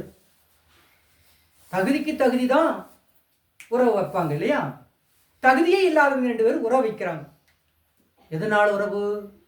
ஆவியினாலே உறவு, அருளினாலே உறவு. தாவீதினிடத்திலே தேவன் இறங்கிக் கொண்டிருக்கின்றபடியினாலே தேவனுடைய மகத்துவத்தை அறிந்திருக்கின்ற யோனத்தான் தாவீதை தன் சிநேகிதனாக ஏற்றுக்கொள்கிறார். இது ஏற்றதாழ்வா? அவன் அரசன், இவனுடைய ஆடு மேய்க்கிற ஒரு இடையன். உறவை கொண்டு வருவதற்கு, நட்புறவை கொண்டு வருவதற்கு பாலம் எதுவாம்? தேவனுடைய ஆவி. ஆகவே அது அவனுக்கு பிடிக்கல. யாருக்கு? சவுலுக்கு, தன்னுடைய அப்பனுக்கு, ராஜாவுக்கு பிடிக்கல. ராஜாவாயம் போய் ஒரு ஆட்டுக்கு இடையனோட வாடுறது பிடிக்கல. அதனாலே இன்னைக்கு அமாவாசை. அந்த இடையனாக இருக்கின்ற அந்த தாவீது இன்னைக்கு பிடியில் வாசிச்சாகணும். ஆண்டவருடைய இவனுக்கு சவுலுக்கு பேய் இருக்கு, அரசனுக்கு. அதை ஓட்டுறதுக்கு பாவம், அதை ஓட்டப்படுதுன்னா இவன் கிட்டார் வாசி ஆகணும், பிடியில் வாசிக்கணும். இன்னைக்கு அமாவாசை, எப்படியாவது அவன் இன்னைக்கு வந்தாகணும், அரண்மனைக்கு வந்தாகணும் அப்படின்னு சொல்லிட்டு இருக்கிறான். இன்னைக்கு அவனை கொல்லணும், இன்னைக்கு நான் அவனை கொல்லணும், அந்த இடையனை ஆடு மேய்க்கிறவனை இன்னைக்கு கொல்லணும் அப்படின்னு சொல்லிட்டு இருக்கிற கோபத்தோட. இதை கேட்ட அவனுடைய நண்பன், அவனுடைய அரசனுடைய மகன் யோனத்தானுக்கு கோபம் வந்துடும். ஐயோ, இன்னைக்கு வந்தா என்னோட உயிர் நம்பன் இந்த அரண்மனைக்குள்ள வந்துட்டா, எங்க அப்பா இன்னைக்கு கொண்டு ஓடுவானே, என்ன செய்யறது அப்படின்னு அவனுக்கு மனசே சரியில்லை. நிம்மதியற்றவனாக உடனே ஓடுறான். போய் தாவீது இடத்துல சொல்றான், இன்னைக்கு அமாவாசை, நீ அரண்மனைக்கு வந்தாகணும். நீ வந்தேனா எங்க அப்பா உன்னை கொண்டு போடுவார். அதனால நீ வராதே, நீ போ, இன்னைக்கு அரண்மனைக்கு நீ வர வேண்டாம் அப்படின்னு நண்பன் இடத்துல சொல்லிடுறான். வரலன்னா அவர் பேசுவாரு, நான் என்ன செய்யட்டும்னு தாவீது கேட்கிறான். அதுக்கு எங்க அப்ப நான் முதல்ல ஒரு அம்பை விடுறேன், அந்த ஒரு அம்பை விட்டா அந்த அம்பு போய் கீழே விழுந்த உடனே ஒரு குழந்தைய விட்டு அந்த அம்பை பொறுக்கிட்டு வான்னு சொல்லுவேன். அவன் பொறுக்கிட்டு வந்துட்டானா எங்க அப்பா சமாதானத்தோட தான் இருக்கிறான்னு பொருள், நீ அரண்மனைக்கு வரலாம். எங்க அப்பா கோபமா இருந்தா அந்த குழந்தை அந்த அம்பை எடுத்துட்டு வர்றதுக்கு முன்னாடி இன்னொரு அம்பை அந்த குழந்தைக்கு அந்த பரமா நான் விடுவேன். அப்படி போடுற போது எங்க அப்பா கோபமா இருக்கிறாரு, நீ தப்பிச்சு ஓடுன்னு அர்த்தம் அப்படின்னு இவங்க 2 பேரும் சொல்லிட்டான். சரின்ட்டு அதே மாதிரி அவன் போய் ஒளிஞ்சிட்டான் தாவீது போய் ஒளிஞ்சிட்டா, அரண்மனைக்கு வரல. ஏன்னா வந்தால் கொண்டு ஓடுவா அரசன். உடனே அரசன் கேட்குறான், அவனுடைய பையன்கிட்ட கேட்குறான், எங்கே இன்னைக்கு தாவீது காணோம் அப்படின்னு கேட்குறான். அவன் நண்பன் ஆயிற்றே, அவன் சொல்லுவானா, அவன் விட்டு கொடுப்பானா? ஆகவே அவன் இன்னைக்கு ஒரு சோழியா வெளியே போகிறோம்னு என் இடத்துல கேட்டான். அதனால நான் போயிட்டு வான்னு சொன்னேன் அப்படின்னு இவனுக்கு கோபம்.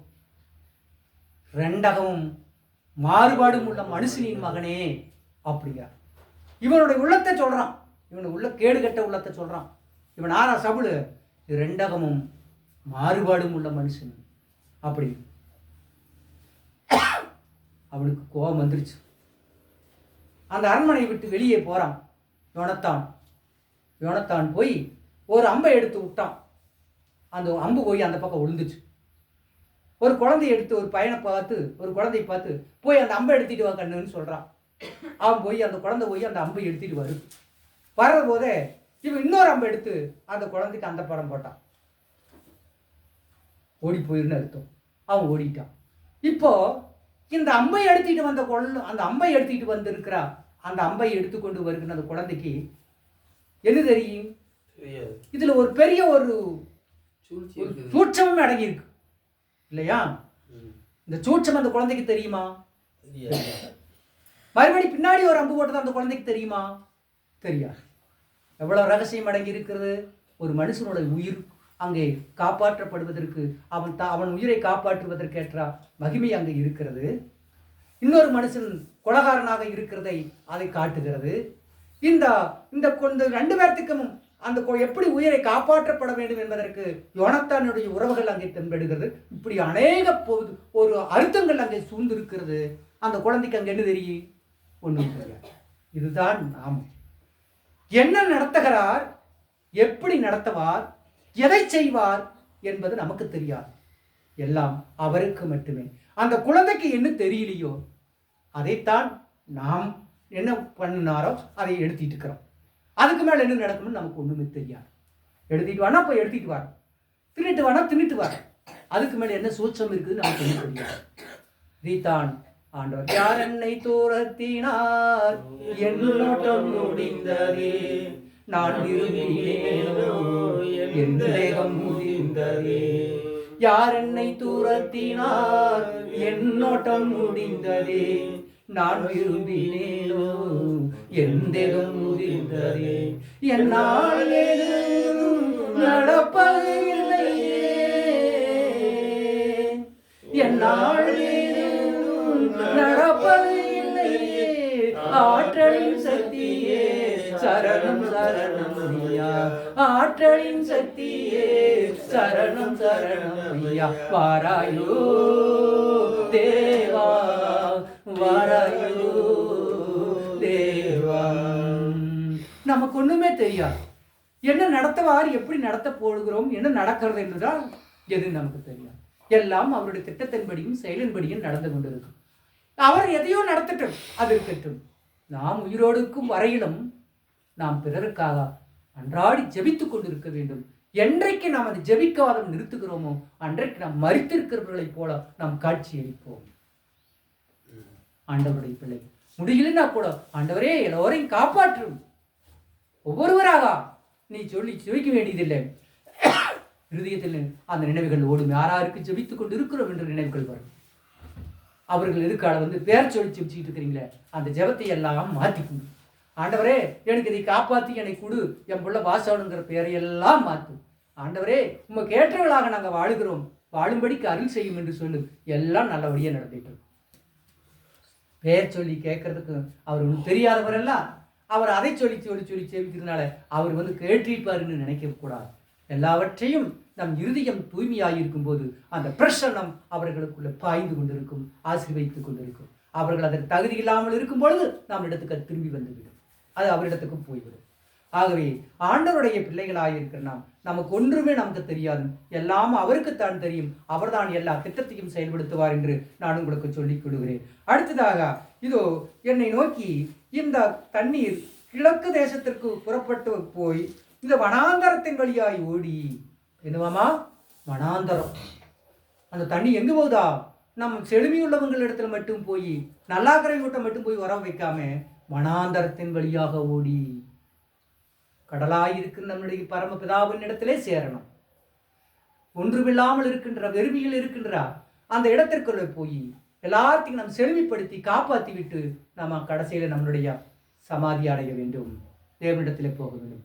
கடலிலே கலக்குகிறது. அது ஓடும் வெக்கமெல்லாம் என்ன செய்தா? நதி வனாந்தர வழியாய் ஓடி கடலில் விழும். அது கடலில் பாய்ந்து விழுந்த பின்பு அதன் தண்ணீர் ஆரோக்கியமாகும். யாரோட நம்ம ஆண்டவரோட கலந்துட்டா கடலுக்குள்ளே வெள்ளங்கள் கலந்திருக்காதே, அதற்குள்ளே நதிகளும் பிரிந்திருக்காதே, கடலுக்குள்ளே வெள்ளங்கள் பிரிந்திருக்காதே, அதற்குள்ளே நதிகளும் இருக்காதே. ஆவியின் அலைகளில் ஆர்ப்பரித்து எழுந்து, ஆவியின் அலையினால் ஆர்ப்பரித்து எழுந்து, அபிஷேக மழையினால் ஆர்ப்பரித்து எழுவும். ஏகோவாயிரே லாகாயிரே லாகாயிரே லாகாயிரோயே. கடலுக்குள்ளே வெள்ளங்கள் பிரிந்திருக்காது, அதற்குள்ளே அலைகளும் அடங்கி இருக்காது. இல்லையா? இந்த ஆத்து நீர், கடல் நீர், நதி நீர், காவேரி நீர், தாமிரபரணி நீர், ஜீவநதி நீர் எல்லாமே டிச்சு நீர், தண்ணி நீர் எல்லாமே டிச்சில் பார்த்தா தண்ணியாக தான் இருக்கு. அது ஆற்றுக்குள்ளே போனால் ஆற்று தண்ணியாக தான் இருக்கு. அது கடலுக்குள்ளே போனால் கடல் தண்ணியாக தான் இருக்கு. இது டிச்சிலிருந்து வந்த தண்ணின்னு யாரையுமே பிரித்து பார்க்க முடியாது. நாம் எல்லாம் டிச்சாக இருந்தோம், நாம் எல்லாம் நதியாக இருந்தோம், எல்லாமே கடலுக்குள்ளே போய் ஆரோக்கியம் அடைஞ்சிட்டோம். ஆண்டவருக்குள்ள ஆரோக்கியமாக இருக்கிற கடலாக இருக்கிறவர் யாரு? நம்முடைய பிதா. அந்த பரமபிதா இடத்திற்குள் நாம் சேர்கின்ற போது நாம் தேவனுடைய பிள்ளைகளாக இருக்கிறோம். தேவ சத்தம் கேட்கையிலே தேவனை இருக்கிறோம். ஆகவே நாம் யாரு இவருன்னு இல்லை, இதோ ஆண்டவருடைய சமூகத்திற்குள் எல்லோரும் தேவனுடைய பிள்ளைகளாக நம்ம அங்கீகரிக்கப்படுகிறார் ஆண்டவர். ஆகவே கடலுக்குள்ளே இது கலந்து ஆரோக்கியம் அடைகிறது. அதை பார்க்கிறோம். இதோ சம்பவிப்பதாவது என்னவென்றால், இந்த நதி போகும் இடமெங்கும் இதோ சஞ்சரிக்கும் ஜீவப்பிராணிகள் யாவும் பிழைக்கும். ஆண்டவருடைய பிள்ளைகள் எந்த இடத்துக்கு போனாலும் அந்த இடத்துல என்ன நடக்குமா? சண்டை வருமா? சண்டை முட்டுமா? என்ன பண்ணுவா? அவர்கள் சந்தோஷமாய் இருப்பார்கள். போகும் இடமெல்லாம் அவர்கள் செழித்திருப்பார்கள். எல்லா இடத்தையும் செழிக்க வைப்பாங்க. அதுதான் ஆண்டவர். அதை அவன் ஆசீர்வதிக்கிறார். அவ்வளவா? நீ ஆசீர்வதிக்க உனக்கு நிதானமே கிடைக்கல. அந்த அளவுக்கு நீ போயிட்டு இருக்க. அப்ப நீ போற இடமெல்லாம் ஆசீர்வாதங்களையே கொடுத்து கொண்டிருப்பார். அடுத்து என்ன சொல்கிறார்? இதோ இந்த நதி போகும் இடமெல்லாம் இதோ பாயும் ஆரோக்கியமாகும், ஆரோக்கியப்பட்டு பிழைக்கும். அப்பொழுது இதை எங்கே துவங்கி இதோ எல்கானாயின் பின் மட்டும் மீன் பிடிக்கிறவர்கள் அதன் கரையிலே நிற்பார்கள். அதெல்லாம் வளையலை விரிக்கின்ற தளமாயிருக்கும். அதன் மச்சங்கள் பெரிய சமுத்திரத்தின் மச்சங்களைப் போல பல ஜாதியும் மகா ஏராளமாயிருக்கும். ஏன்னா அப்படி ஒரு ஆசீர்வாதத்தை, மகா பெரிய ஆசீர்வாதத்தை ஆண்டவர் நமக்கு கொடுப்பார். நம் மச்சங்களாக மாறுவோம் தேவனுடைய சமூகத்திற்குள்ளே. ஆண்டவருடைய பிள்ளைகள் எந்த இடத்திற்குள்ள போனாலும் அந்த இடமெல்லாம் செழித்திருக்கும். நம்மை பார்க்கும் போதே அவர்களுடைய உள்ள மகிழும். அதுதான் நாம் ஆண்டவரால் பெற்றிருக்கின்ற பெரிய ஆசீர்வாதம். பொன்னல்ல, கல்லல்ல, மண்ணல்ல, இது எதுவும் இல்லை. நம்மை பார்க்கும் போதே அனைவருடைய உள்ளங்கள் மகிழும் போது நாம் ஆண்டவரால் பெற்றிருக்கிற ஆசீர்வாதத்தை பெற்றிருக்கிறோம். கர்த்தருடைய நாமத்திற்கு மகிமை உண்டாகட்டும். ஜெபத்திற்குள்ளே போகலாம்.